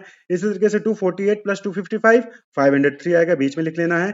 फिर 255 प्लस 261 516 आएगा, इस तरह से लिखते जाना है। तो इसी तरीके से 2 का एडिशन करते जाना है और यहाँ पर सामने जो वैल्यूज आएगी उसको लिख लेना है। तो सम ऑफ 2 4 क्वार्टर मूविंग टोटल, सबसे पहले हमने क्या किया, 4 को ऐड किया और यहाँ पर जो है वैल्यूज लिखी। ठीक है? मिड में वैल्यूज लिखी, फिर उसके बाद 2 को ऐड किया और मिड में वैल्यूज लिखी। अब अगला जो कॉलम बनेगा that is sum of 2 4 quarter moving average. अब हम यहाँ पर क्या निकाल रहे हैं, ये जो वैल्यूज आई हैं सम ऑफ 2 4 क्वार्टर मूविंग, इसका एवरेज निकालेंगे। तब यहाँ पे देखिए 483 आया है। क्लियर? 483 कितने को ऐड करके आया है, 8 नंबर को ऐड करके आया है भाई। 4 ये, क्लियर, 4 ये प्लस 4 ये, तो इन 4 को ऐड करके तो 483 आया है। क्लियर? यानी कि 4 यहां पे ऐड किया, ये आया, फिर अगले 4 ऐड किए तो ये आया, और फिर इन दोनों को ऐड किया तो ये आया, यानी कि 483 8 नंबर को ऐड करके आया है। यानी कि सभी नंबर्स जो है वो 8 नंबर को, इस वाले में सम ऑफ 2 4 क्वार्टर में 8 नंबर, भाई 4 4 8 नंबर को ऐड करके तो वैल्यू आई है। तो इसलिए जब इसका एवरेज निकालेंगे तो 8 से डिवाइड करेंगे, तो 483 को हमने 8 से डिवाइड किया, 60.38 आया। इसी तरह से 491 को हमने 8 से डिवाइड किया तो 61.38 आया। 503 को हमने डिवाइड किया 8 से तो 62.88 आएगा। क्लियर? तो इसी तरीके से जो सम ऑफ टू 4 क्वार्टर मूविंग है उसका हम यहाँ पर एवरेज निकाल लेते हैं। क्लियर?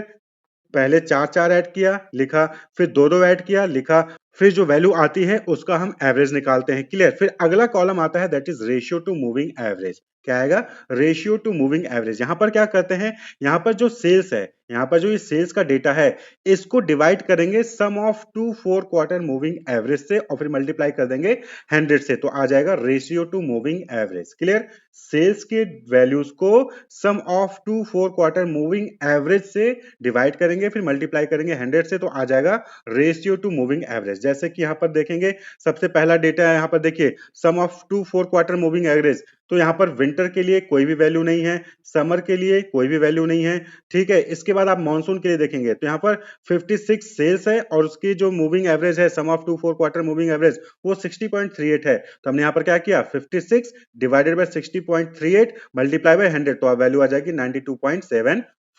क्लियर? फिर अगला सेल्स का डेटा कौन सा है, ऑटम का। यहां पर ऑटम का सेल्स कितना है 61 और यहां पर जो मूविंग एवरेज आया है वो कितना है 61.38, तो 61 divided by 61.38 multiply by 100 value आ जाएगी 99.38। क्लियर? इसी तरीके से फिर अगला जो है डेटा देखेंगे 2022 का विंटर सीजन का सेल्स कितना है 68 और यहां पर उसके मूविंग एवरेज कितनी आई है 62.88, तो यहां पर वैल्यू कितनी आ जाएगी 68 डिवाइडेड बाय 62.88 मल्टीप्लाई बाय 100, तो वैल्यू आ जाएगी 108.14। क्लियर? तो इसी तरीके से आपको सभी जो भी सेल्स आए हैं, जो भी सेल्स हैं और जिसके सेल्स के सामने मूविंग एवरेज आया है उसको जो है ratio to moving average find out कर लेना है। तो सिंपल सा फॉर्मूला है sales divided by quarter moving average multiply by 100, तो आ जाएगा रेशियो टू मूविंग एवरेज। अब यहां पर फिर से आप ध्यान देंगे कि जो 2021 का विंटर और समर सीजन है इसके लिए कोई भी रेशियो टू मूविंग एवरेज नहीं आएगा। क्यों? क्योंकि यहां पर उसका कोई मूविंग एवरेज था ही नहीं। क्लियर? क्योंकि 4 को ऐड किया फिर 2 को ऐड किया, तो शुरू के 2 और लास्ट के दो सीजन देखेंगे मानसून और ऑटम, इसका भी कोई रेशियो टू मूविंग एवरेज नहीं आएगा। क्लियर? तो ये चीज आपको ध्यान में रखना है कि शुरू के 2 और लास्ट के 2 क्वार्टर के केस में नहीं आएंगे, इसका मूविंग एवरेज नहीं आएगा, ना ही रेशियो टू मूविंग एवरेज आएगा। क्लियर? तो इस तरीके से जो है आपको ratio to moving average find out कर लेना है और फिर ये जो रेशियो टू मूविंग एवरेज आया है इसको टेबुलर फॉर्म में लिख लेना है कुछ इस तरीके से। तो यहाँ पर हमने सभी ईयर के सभी क्वार्टर के लिए फिर सभी सीजन के लिए ratio to moving average find out कर लिया है। अब आपको क्या फाइंड आउट करना है, सीजनल इंडाइसेस जो है वो कैलकुलेट करना है। क्लियर? सीजनल इंडाइसेस हमें यहाँ पर कैलकुलेट करना है। तो इसके लिए क्या करना है कि हर सीजन के जो भी वैल्यूज आई हैं रेशियो टू मूविंग एवरेज आया है उसको एड ऑन कर देना है। क्लियर? जैसे विंटर सीजन के लिए आप देखेंगे तो 2021 के लिए कोई भी वैल्यू नहीं थी, 2022 के लिए 108.14 था, 2023 के लिए विंटर सीजन के लिए 109.58 था और 2024 ईयर के लिए 102.13 था। तो इन तीनों को ही क्या कर देना है, हमें ऐड कर देना है। तो टोटल हमें निकालना है, कहने का मतलब कि हर सीजन का टोटल निकालना है। तो विंटर सीजन का 319.85 हो जाएगा, समर सीजन का 285.66 हो जाएगा, मॉनसून सीजन का जो है सम 281.49 हो जाएगा और वहीं पर ऑटम सीजन का जो है सम वो 307.59 हो जाएगा। क्लियर? अब हमें क्या करना है, अगला step average of seasonal indices, ये जो हर सीजन का जो इंडाइसेस आया है इसका एवरेज निकालना है। क्लियर? हर सीजनल इंडाइसेस का एवरेज निकालना है। तो एवरेज करने के लिए क्या है कि जैसे विंटर सीजन का क्या आ गया है टोटल 319.85 और कितने को ऐड करके आया, 3 को ऐड करके आया, तो 319.85 को हम क्या करेंगे 3 से डिवाइड कर देंगे। इसी तरीके से समर सीजन का जो 285.66 आया है इसको 3 से डिवाइड कर देंगे, मानसून के 281.49 को 3 से डिवाइड करेंगे और ऑटम के भी 307.59 को 3 से डिवाइड कर देंगे, तो हमारा एवरेज सीजनल इंडेक्सेस आ जाएगा। तो विंटर सीजन के लिए क्या होगा, 319.85 को हम 3 से डिवाइड करेंगे तो आ जाएगा 106.62। इसी तरीके से समर सीजन का 95.22, मॉनसून सीजन का 93.83 और ऑटम सीजन का 102.53, ये जो है हमारा एवरेज सीजनल इंडाइसेस आ जाएगा। तो यहाँ पर हमने average seasonal indices find out कर लिए हैं। अब यहाँ पर क्या करना है कि नॉर्मलाइज करना है, जो सीजनल इंडाइसेस हैं हर सीजन का उसको नॉर्मलाइज करना है इस तरीके से कि ये जो चारों सीजन का सम है वो 400 हो। क्लियर? चारों सीजन का जो टोटल एवरेज है, एवरेज ऑफ सीजनल इंडाइसेस का टोटल जो है वो 400 होना चाहिए, इस तरीके से नॉर्मलाइज करना है। क्लियर? तो यहाँ पर अगर आप देखें तो यहाँ पर एवरेज ऑफ सीजनल इंडाइसेस यानी 106.62, 95.22, 93.83 और 102.53 इसको अगर आप टोटल करेंगे तो कितना आएगा, 398.2 आएगा, यानी कि ये 400 नहीं है, यानी कि ये 400 नहीं है। तो हमें इसको क्या करना है कि जो हर सीजनल इंडाइसेस है उसको नॉर्मलाइज करना है, जिससे कि इन चारों का सम जो है, चारों सीजन का सम जो है वो 400 हो, या फिर 399.99 भी है तो भी जो है वो एप्लीकेबल होता है। एक चीज और यहां पर ध्यान रखना है कि अगर मंथली डेटा हम यहां पर यूज करते, सीजनल इंडाइसेस को कैलकुलेट करने के लिए मंथली डेटा का इस्तेमाल करते, तो जो एवरेज ऑफ सीजनल इंडाइसेस का टोटल है वो 1200 के इक्वल होना चाहिए था। लेकिन हम यहां पर क्या कर रहे हैं, यहां पर 4 सीजन यानी कि क्वार्टरली जो है यहां पर डेटा इस्तेमाल किया जा रहा है, तो इसलिए हम इसका सम जो है 400 के इक्वल लेकर जाएंगे। तो एवरेज ऑफ सीजनल इंडाइसेस वो 400 होना चाहिए, लेकिन अगर 400 नहीं है तो जो एवरेज ऑफ सीजनल इंडाइसेस आया है उसको नॉर्मलाइज किया जाएगा, जिससे कि वो उसका सम जो है वो 400 या फिर 399.99 ये हो जाए। तो इसके लिए क्या यूज किया जाता है, इसके लिए यूज किया जाता है करेक्टेड फैक्टर। क्या करते हैं, करेक्टेड फैक्टर, जिसको के से डिनोट करते हैं। और यहां पर फॉर्मूला क्या होगा, 400 divided by sum of unadjusted indices, 400 divided by sum of unadjusted indices. तो यहां पर सम ऑफ अनएडजस्टेड इंडाइसेस क्या है, दैट इज 398.2, ये सम ऑफ अनएडजस्टेड इंडाइसेस है, और 400 क्या है जिसको हमें इक्वल करना है। क्लियर, तो ये क्वार्टरली डेटा है इसलिए यहां पर 400 इस्तेमाल कर रहे हैं। मंथली डेटा होता तो यहां पर 1200 होता। क्लियर, तो के क्या हो गया, करेक्टेड फैक्टर हो गया, यानी कि जो भी के की वैल्यू आएगी उसको जो भी एवरेज ऑफ सीजनल इंडाइसेस आया है उसमें मल्टीप्लाई कर दोगे तो वो नॉर्मलाइज हो जाएगा, और फिर उसकी वैल्यू जो है वो 400 या फिर 399.99 के पास हो जाएगी। क्लियर, तो 400 तो एज इट इज रख लेना है, divided by sum of unadjusted indices यानी कि 398.2, तो क्या हो जाएगा 400 डिवाइडेड बाई 398.2, इसको सॉल्व करेंगे तो आ जाएगा 1.0045। क्या आ जाएगा 1.0045। अब ये जो 1.0045 आया है इसको सभी जो एवरेज ऑफ सीजनल इंडाइसेस है सभी सीजन के एवरेज ऑफ सीजनल इंडाइसेस से मल्टीप्लाई कर देना है, तो एडजस्टेड सीजनल इंडाइसेस आ जाएगा। तो 106.62 पहला जो है विंटर सीजन के लिए 106.62 है, इसमें जो है मल्टीप्लाई कर देना है 1.0045 का, तो आ जाएगा 107.1। क्लियर, इसी तरीके से जब समर वाले में मल्टीप्लाई किया जाएगा करेक्टेड फैक्टर को, यानी कि 95.22 में 1.0045 को मल्टीप्लाई करेंगे तो आ जाएगा 95.65। इसी तरीके से मॉनसून वाले में 93.83 में जो है 1.0045 को मल्टीप्लाई करेंगे तो आ जाएगा 94.25, और ऑटम वाले में 102.53 में मल्टीप्लाई करेंगे तो आ जाएगा 103। क्लियर, तो 102.99 आएगा, तो उसको हमने 103 यहां पर राउंड फिगर में लिया है। तो अब अगर आप इसको जो है टोटल करेंगे, यानी जो एडजस्टेड सीजनल इंडाइसेस आया है 107.1 प्लस 95.65 प्लस 94.25 और प्लस 103, तो ये आपका टोटल आ जाएगा 400। क्लियर, तो ये जो है एक्चुअल है सीजनल इंडाइसेस, ये एक्चुअल सीजनल इंडाइसेस है, हर सीजन का ये इंडाइसेस है। तो यहां पर कंक्लूजन कैसे निकालते हैं, तो यहां पर देखेंगे कि a seasonal index greater than 100 shows higher than average activity for that season, यानी कि जिस सीजन में भी वैल्यू 100 से ऊपर है ये वो चीज दर्शाता है कि उस सीजन में सेल ज्यादा हो रही है, सेल ज्यादा हो रही है, और जिस भी सीजन में 100 से कम वैल्यू है यानी कि उस सीजन में सेल कम हो रही है। क्लियर, तो यहां पर देखेंगे विंटर सीजन और ऑटम सीजन, इस सीजन में सेल ज्यादा है, लेकिन वहीं पर समर और मॉनसून सीजन में सेल कम है, क्योंकि 100 से उसकी वैल्यू नीचे है। क्लियर, तो ये तो हो गया कि हम किस तरीके से सीजनल इंडाइसेस के बेसिस पे कंक्लूजन फाइंड आउट करते हैं। वहीं पर अगर इस सीजनल इंडाइसेस का इस्तेमाल करके फोरकास्ट करना है कि आगे आने वाले सीजन में कितना जो है सेल होगा, तो उसके लिए क्या करेंगे, उसके लिए सबसे पहले मूविंग एवरेज जो है फाइंड आउट किया जाता है फ्यूचर पीरियड के लिए। फ्यूचर पीरियड के लिए मूविंग एवरेज को फाइंड आउट करेंगे, फिर जो भी फ्यूचर पीरियड के लिए मूविंग एवरेज आएगा उसमें उस सीजन का जो एवरेज सीजन इंडेक्स आया है यानी कि जो एडजस्टेड सीजनल इंडेक्स आया है उसको मल्टीप्लाई कर देंगे। क्लियर, तो जो भी वैल्यू आएगी वही फोरकास्टेड वैल्यू होगी। तो फोरकास्ट क्या हो जाएगा, forecasted moving average multiply by adjusted average seasonal index. Clear, तो इसको मल्टीप्लाई करेंगे तो फ्यूचर पीरियड के लिए जो भी सेल होगा वो आप आइडेंटिफाई कर सकते हैं, एस्टिमेट कर सकते हैं, फोरकास्ट कर सकते हैं। तो इस तरीके से जो है ratio to moving average method का इस्तेमाल किया जाता है फोरकास्ट करने के लिए। बहुत से बड़ी बड़ी इंडस्ट्रीज़ में ऐसे प्रोडक्ट होते हैं जहाँ पे प्रोडक्ट को लॉन्च करने से पहले उसमें बहुत सारा रिसर्च करना पड़ता है और बहुत ज़्यादा इन्वेस्टमेंट भी उस प्रोडक्ट को लॉन्च करने में करना पड़ता है। जैसे कि कोई भी टेक्नोलॉजी इंडस्ट्री ले लीजिए या फिर कोई फार्मास्यूटिकल इंडस्ट्री का कोई मेडिसिन ले लीजिए, तो कोई भी मेडिसिन बनाने के लिए आपको पहले उसमें बहुत सारा रिसर्च करना पड़ता है, उसके बाद इन्वेस्टमेंट करना पड़ता है और तब जाके प्रोडक्ट लॉन्च होती है। तो इस केस में फ्यूचर को फोरकास्ट करना इंपॉर्टेंट हो जाता है कि फ्यूचर में कितनी सेल होने वाली है। तो जब भी प्रोडक्ट लॉन्च हो जाता है उसके कुछ सालों बाद हमें इसको देखना होता है कि क्या हमारा फ्यूचर में सेल्स बढ़ रहा है या फिर डिक्लाइन होने वाला है, और जिसके बेसिस पे हम एक इफेक्टिव डिसीजन मेकिंग ले सकते हैं कि हमें अब जो है कुछ नया इनोवेशन करना चाहिए या फिर कोई नई स्ट्रेटजी लगानी चाहिए जिससे कि सेल्स हमारा इंक्रीज हो। तो यहाँ पे जो है एस कर्व का यूज़ किया जाता है। तो एस कर्व क्या है? कॉन्सेप्चुअल मेथड है जहाँ पे आप कॉन्सेप्ट के बेसिस पे आइडेंटिफाई कर सकते हैं कि आपका फ्यूचर में सेल घट रहा है फिर बढ़ रहा है, उसके हिसाब से आप जो है फर्दर एक्शन या स्ट्रेटजी मार्केटिंग प्लान डेवलप कर सकते हैं। तो एस कर्व क्यों कहा गया? क्योंकि इसका जो शेप है वो एस टाइप में है। तो आप देख सकते हैं कर्व जो है वो एस टाइप में है। तो यह जो है एस कर्व 3 फेजेस में डिवाइडेड है, first phase, second phase, third phase. तो फर्स्ट फेज क्या हो गया? इंट्रोडक्शन फेज, जो इनिशियल फेज होता है, उसके बाद मतलब जब प्रोडक्ट लॉन्च होता है। फिर सेकंड फेज आता है जो कि ग्रोथ फेज होता है, यानी कि यहाँ पे जो है सेल्स इंक्रीज हो रही होती है, वो भी इंक्रीजिंग रेट के साथ।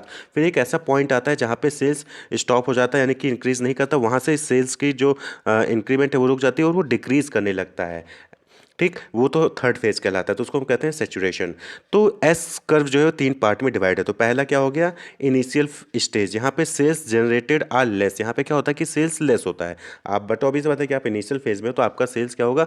लेस होगा। क्यों? क्योंकि आपका लो डिमांड होता है मार्केट में, ज़्यादा अवेयरनेस नहीं होती है प्रोडक्ट के बारे में, यहाँ पे कंपटीशन भी आपको जो है मार्केट में फेस करना पड़ता है, प्रमोशन भी आपकी उतनी अच्छी नहीं होती है, और जो मार्केटिंग के साथ कॉस्ट होता है वो भी ज़्यादा होता है। तो इस केस में क्या होता है कि आपका जो सेल्स जनरेट हो रहा है वो लेस हो रहा होता है। लेकिन जैसे जैसे धीरे धीरे आपकी टाइम के साथ आप आगे मूव करते हो, अवेयरनेस फैलने लगती है मार्केट में, तो फिर आपका जो ग्रोथ होता है सेल्स का वो इंक्रीज होने लगता है, यानी कि सेकंड स्टेज।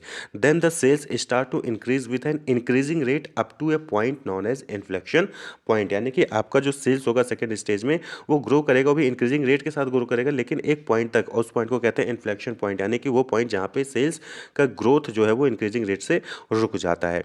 तो ये क्यों होता है? सेल्स यहाँ पे सेकंड स्टेप से ग्रो क्यों कर रही होती है? Due to greater public awareness and reduced cost due to economy of scale. तो यहाँ पे क्या होता है कि पब्लिक अवेयरनेस ज़्यादा हो जाती है, क्योंकि टाइम के साथ आपने मार्केट में एक पहुँच बना लेते हो और सबको आपके प्रोडक्ट के बारे में पता चल जाता है, तो लोग आपके प्रोडक्ट को परचेज करने लगते हैं। तो इससे क्या होता है? सेल्स आपका इंक्रीज होने लगता है, और इकोनॉमी ऑफ स्केल भी आप अचीव कर लेते हो, यानी कि आपके जितना प्रोडक्शन कर सकते हो उतना प्रोडक्शन आप कर रहे होते हो, तो आपकी कॉस्ट भी रिड्यूस हो जाती है, तो आपका जो है सेल्स इंक्रीज कर रहा होता है। वहीं पे तीसरा पॉइंट, एक ऐसा पॉइंट आ जाएगा टाइम के साथ कि आपका जो प्रोडक्शन जो ग्रोथ है वो रुक जाएगा। क्यों? क्योंकि अब जो है आपने मैक्सिमम जो कस्टमर्स थे उनको अचीव कर लिया है, आपका प्रोडक्ट वो यूज़ कर रहे होते हैं, तो अब जो है वो नए सेल्स जनरेट नहीं होंगे, यानी कि नए कस्टमर्स एड ऑन नहीं होंगे, तो आपका सेल्स का ग्रोथ है वो रुक जाएगा। तो after the point of reflection the growth rate of sales slows down. It means that only existing customer continue to buy and the product has reached its saturation point, यानी कि जो existing customers है जो already आपके product purchase कर रहे थे, अब वही प्रोडक्ट परचेज कर रहे हैं, नया सेल्स जनरेट नहीं हो रहा है। तो अब यहाँ पे आपको जो है समझ लेना होगा कि अब आपका जो है सेल्स जो है वो डिक्लाइन हो रहा है, तो आप फोरकास्ट कर सकते हो कि अब जो है आपको आगे सेल्स इंक्रीज नहीं होने वाली, तो यहाँ पे कुछ ना कुछ आपको स्ट्रेटजी बनानी होगी जिससे कि आपका सेल्स इंक्रीज करे। तो जब कोई भी प्रोडक्ट सेचुरेशन पॉइंट पे पहुंच जाता है, initial stage, growth stage and then saturation stage, तो जब कोई भी प्रोडक्ट सेचुरेशन पॉइंट पे पहुंच जाता है तो वहाँ पे दो चीज़ हो सकती है उसके साथ, या तो प्रोडक्ट मार्केट से बाहर हो जाएगा और नया जो कंपटीटर या फिर कुछ नया इनोवेशन आएगा वो आगे चलने लगेगा, या फिर आप ही को अपने प्रोडक्ट को न्यू इनोवेशन के साथ, ग्रेटर एफिशिएंसी के साथ दोबारा से लॉन्च करना होता है। तो आप देखते होंगे मार्केट में बहुत सारे प्रोडक्ट ऐसे होते हैं कि जो पुराने प्रोडक्ट होते हैं लेकिन उसमें कुछ ना कुछ चेंजेस लाके नया मॉडिफिकेशन करके दोबारा मार्केट में लॉन्च कर दिया जाता है। तो वही चीज़ क्या कहलाती है? इनोवेशन। ठीक है, तो यहाँ पे क्या हो जाता है एस कर्व में कि जब सैचुरेशन में पहुँच जाता है तो once any product reaches its saturation point, तो या तो वो डाई यानी कि मर जाएगा, it can neither either die at this phase, यहाँ इस फेज पे वो मार्केट से बाहर हो जाएगा, या फिर infused with new innovation and greater efficiency, यानी कि उसको दोबारा से लॉन्च किया जाएगा, उसमें कुछ इनोवेशन करके, कुछ न्यू चेंज करके।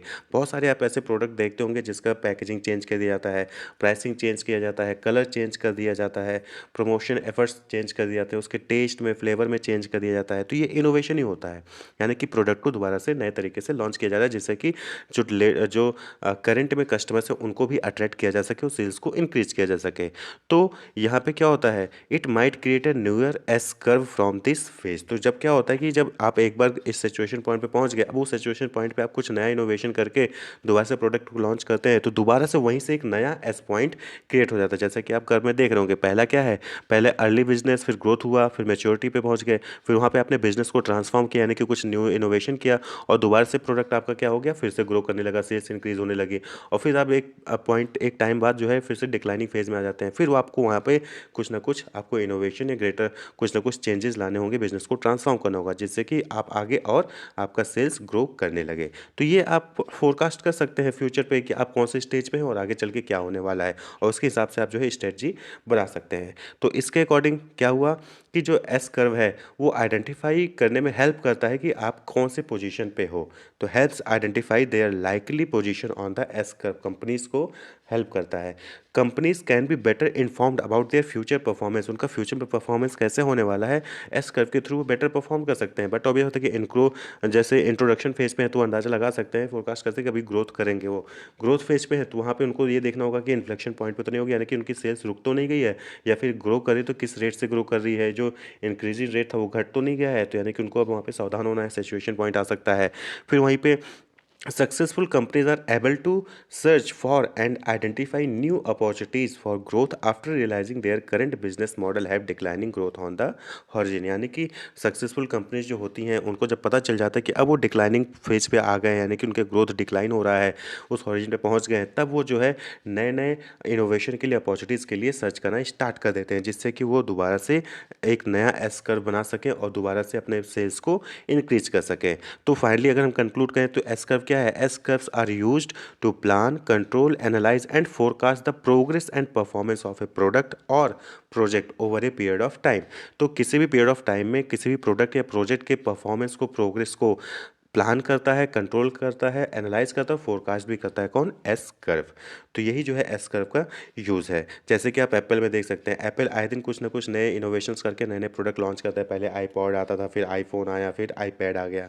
तो इस तरीके से वो इनोवेशन करके अपने सेल्स को इंक्रीज करता है, वो मार्केट में बना रहता है। कस्टमर लाइफ टाइम वैल्यू नाम से ही क्लियर है कि कस्टमर की लाइफ टाइम वैल्यू क्या है बिजनेस के लिए। तो इसको हम कैसे डिफाइन करेंगे? Is the value a customer contributes to your business, यानी किसी भी बिजनेस के लिए क्या वैल्यू क्रिएट करता है, कितनी वैल्यू कंट्रीब्यूट करता है कोई भी कस्टमर अपने पूरे लाइफ टाइम में, जब तक कि वो कंपनी से जुड़ा होता है। उसको हम कहते हैं कस्टमर लाइफ टाइम वैल्यू। यानी सपोज करिए कि आप एक कस्टमर है और आपने 1 साल तक किसी कंपनी से हर महीने 1,000 रुपये की परचेजिंग की, तो आपने उसके लिए 12,000 रुपये 1 साल में कंट्रीब्यूट किया। तो that is your value for 1 year for that company. तो is the value a customer contribute to your business over the entire lifetime at your company, यानी कि आपने पूरी, जब तक आपने पूरे लाइफ में जितनी बार भी उस कंपनी से परचेज किया होगा, उसको वैल्यू क्रिएट की होगी, तो वही आपका जो कस्टमर लाइफ टाइम वैल्यू होगा उस कंपनी के लिए।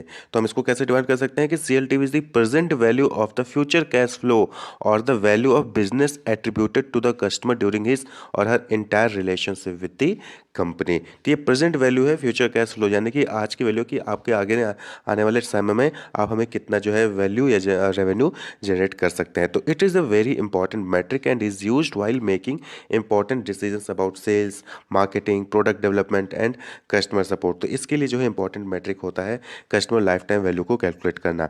Bye applying CLTV, marketing manager can easily arrive at the rupee value associated with the long term relationship with any customer. यानी कि अगर हम CLTV कैलकुलेट करते हैं, customer lifetime value calculate कर लेते हैं, तो मार्केटिंग मैनेजर जो है वो आसानी से रुपी वैल्यू जो है कैलकुलेट कर सकता है कि कौन सा कस्टमर हमारे लिए कितना वैल्यूएबल है और उसके साथ लॉन्ग टर्म रिलेशनशिप में हमारे पास फ़ायदा होगा या नहीं होगा। तो नॉर्मली क्या होता है कि लाइफ टाइम वैल्यू जो है वो हमेशा ग्रेटर होना चाहिए then the cost of acquiring a customer, यानी कि एक कस्टमर को एक्वायर करने की कॉस्ट सपोज करिए 1,000 आ रही है और उससे जो हमें कस्टमर से लाइफ टाइम वैल्यू जो मिल रही है वो उससे कम है, तो फिर जो लाइफ टाइम वैल्यू वो कम है, तो इसका मतलब कि कहीं ना कहीं हमारे लिए वो कस्टमर बेनिफिटेबल नहीं है, यानी कि उससे हमें लॉस हो रहा है। तो आपका जो लाइफ टाइम वैल्यू है किसी भी कस्टमर से वो ज़्यादा होना चाहिए देन एक्वायरिंग दी कस्टमर, यानी कि कस्टमर को जो भी सर्विसेज दे रहे हो उसकी कॉस्ट से ज़्यादा होना चाहिए उसकी लाइफ टाइम वैल्यू, तो हमारे लिए वो बेनिफिट होता है। तो कस्टमर लाइफ टाइम वैल्यू कहने का मतलब सिंपल सा इतना है कि एक कस्टमर कितनी परचेज आप परचेजिंग करता है, कितना कंट्रीब्यूट करता है प्रॉफिट वैल्यू के टर्म्स में आपके बिजनेस पे पूरे इंटायर लाइफ टाइम में, तो उसी को हम कहते हैं कस्टमर लाइफ टाइम वैल्यू। तो अब बात कर लें कि इसको कैलकुलेट कैसे करते हैं। तो बेसिक फॉर्मूला है CLTV को कैलकुलेट करने का, that is average order value into number of repeat sale into average retention time. Average order value का मतलब कि एक साल में ऑन एन एवरेज वो कितना आपसे परचेजिंग कर रहा है, नंबर ऑफ रिपीट सेल कितनी बार परचेज कर रहा है, और एवरेज रिटेंशन टाइम कितने साल तक जो है आपके साथ रुका हुआ है। अब एग्जाम्पल के तौर पे समझिए कि एक हेल्थ क्लब है जहाँ पे कस्टमर 1000 रुपये पर मंथ पे करता है and the average time that a person remain a customer in your club is 3 years. तो 3 साल तक हर महीने वो 1000 रुपये आपको कंट्रीब्यूट करता है हेल्थ क्लब में। तो फॉर्मूले के अकॉर्डिंग क्या हो गया, 1000 per month into 12 month into 3 year, तो दैट इज़ 36,000। तो this means each customer is a life time value of 36,000, यानी कि हर कस्टमर की लाइफ टाइम वैल्यू क्या होगी, 36,000 होगी। और जब हम एक बार इसको कैलकुलेट कर लेते हैं तो उसके अकॉर्डिंग फिर हम अपनी जो है एडवर्टाइजिंग के लिए जो है हम एक्सपेंडिचर को तैयार कर सकते हैं कि हमें फेसबुक ऐड पे कितना खर्च करना है, यूट्यूब ऐड पे कितना करना है, गूगल एडवर्ड पे कितना खर्च करना है टू एक्वायर न्यू कस्टमर। तो ये कस्टमर लाइफ टाइम वैल्यू होता है। इसी तरीके से जो है दूसरा तरीका होता है कैलकुलेट करने का customer lifetime value, that is historical CLTV। Historical में मतलब क्या होता है कि पास्ट में उसने जितने भी ट्रांजेक्शन किए हैं उसको ऐड कर दीजिए तो आपको जो है पता चल जाएगा कि कस्टमर की लाइफ टाइम वैल्यू क्या है, यानी कि सबसे पहली बार उसने कितने रुपए का खरीदा, दूसरी बार जब वो आया आपकी शॉप पे तो उसने कितने रुपए का खरीदा, तीसरी बार आया तो कितने रुपए का खरीदा, तो सबको ऐड कर दीजिए तो आपको उसकी कस्टमर लाइफ टाइम वैल्यू पता चल जाएगी। तो यहाँ पे कस्टमर लाइफ टाइम वैल्यू में दो इंपॉर्टेंट कॉन्सेप्ट होते हैं। एक होता है चर्न रेट। चर्न का मतलब कि मूव आउट करना, कितने लोग चले गए, चर्न रेट। तो churn rate is the percentage of customers who and their relationship with your service during a specific time period, यानी किसी एक स्पेसिफिक टाइम पीरियड में कितने कस्टमर्स आपकी कंपनी को छोड़ के, आपके बिजनेस को छोड़ के चले गए, किसी दूसरे बिजनेस से जुड़ गए, तो ही आपका चर्न रेट होता है। आप सपोज करिए कि 1000 कस्टमर्स थे जिसमें से 10 कस्टमर आपके पिछले महीने छोड़ के चले गए, तो आपका चर्न रेट क्या हो गया, दैट इज़ 1%। उस मंथ का चर्न रेट क्या हो गया, 1%। और you are always going to have some churn, हमेशा किसी न किसी कंपनी में कुछ ना कुछ चर्न रेट होता है। और यहाँ ही पे जो है आपको मैनेज करना होता है, अपने प्रोडक्ट में इंप्रूवमेंट लाना होता है, कस्टमर सर्विसेज को इम्प्रूव करना होता है, जिससे कि सब्सक्रिप्शन रेट ज़्यादा हो और चर्न रेट कम हो। क्लियर। तो चर्न रेट मतलब कि किसी स्पेसिफिक टाइम पीरियड में कितने कस्टमर छोड़ के चले जा रहे हैं, वो आपका चर्न रेट होता है। वहीं पे दूसरा टर्म होता है रिटेंशन रेट।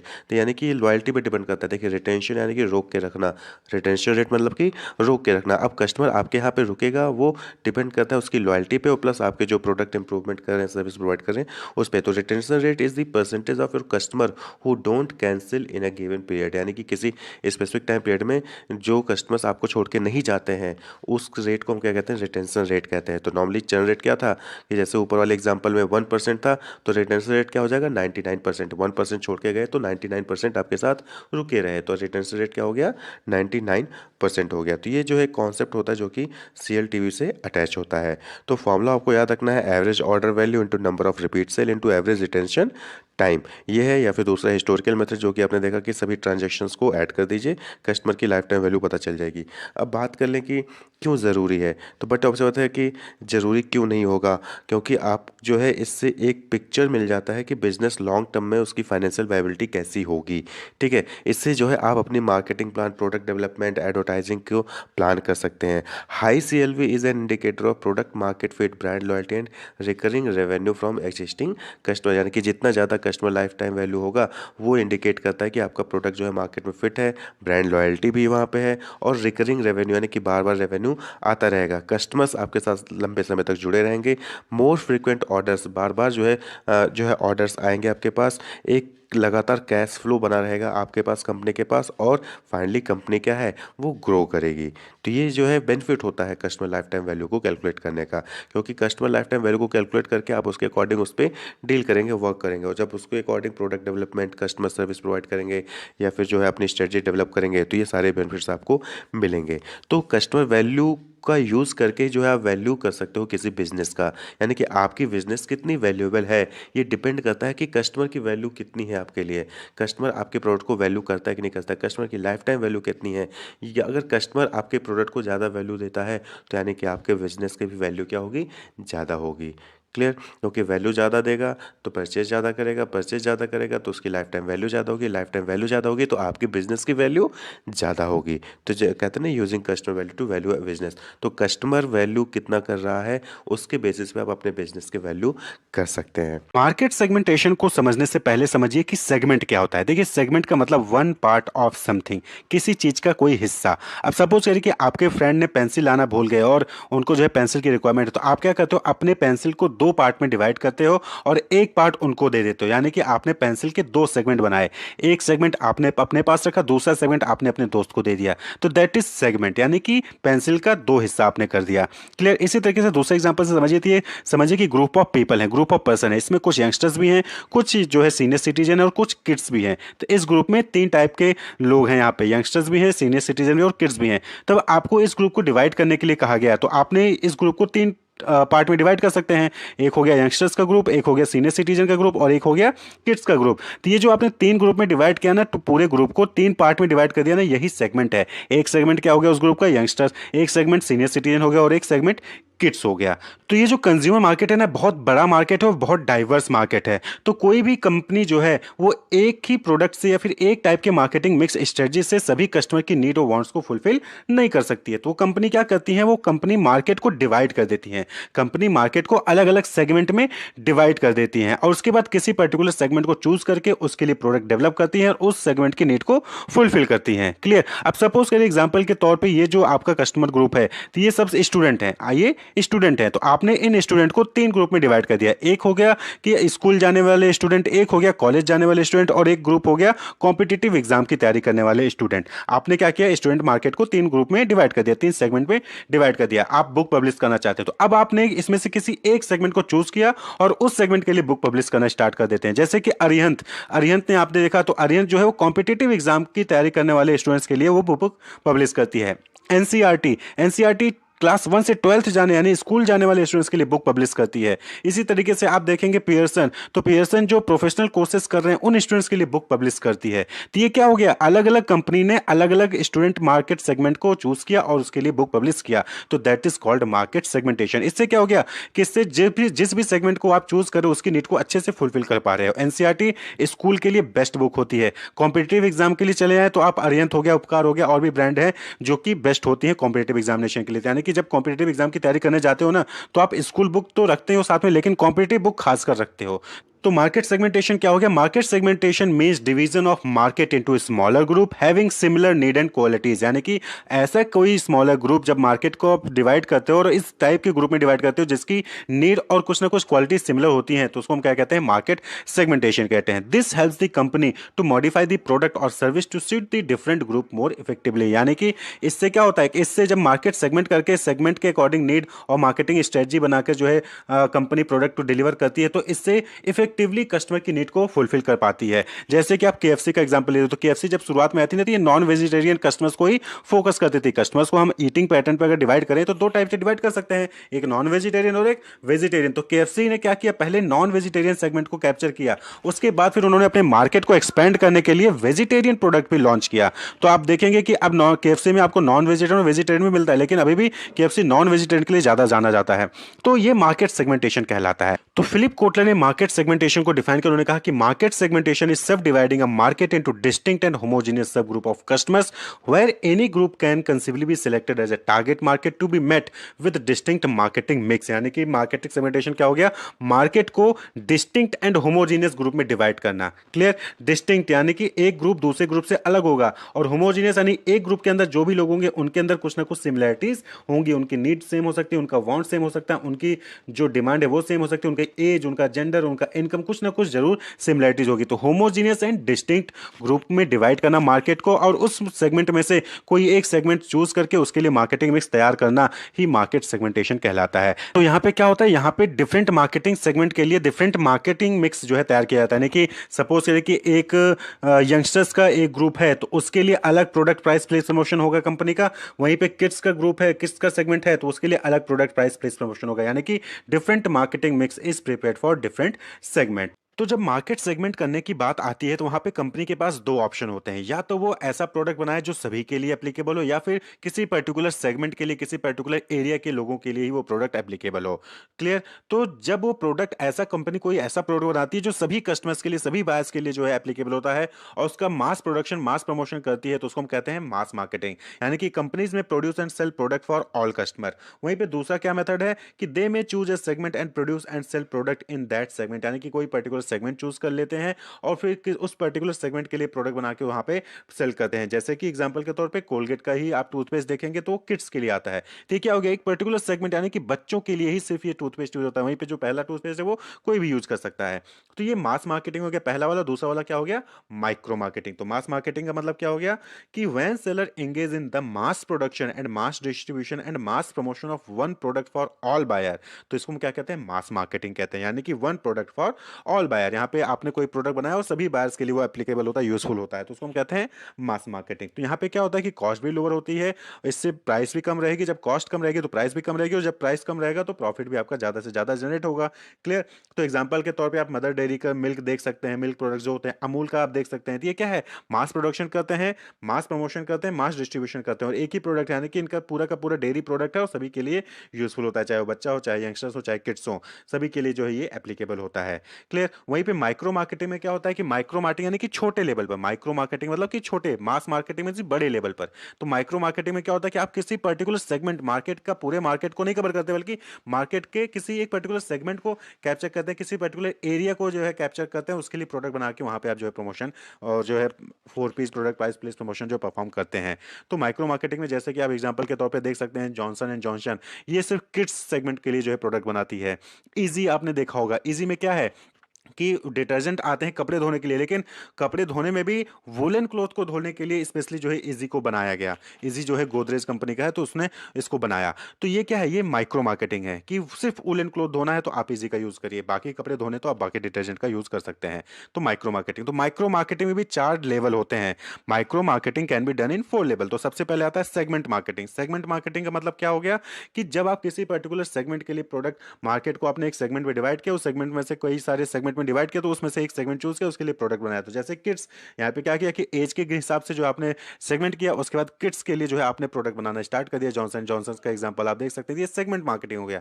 इसी तरीके से आता है नीच मार्केटिंग। नीच मार्केटिंग में क्या होता है कि when product is produced and marketed for specific group of segment, यानी कि किसी सेगमेंट के अंदर कोई एक सेगमेंट क्रिएट करके उसके लिए जब प्रोडक्ट बना के आप सेल करते हैं, प्रमोट करते हैं, तो उसे हम नीच मार्केटिंग कहते हैं।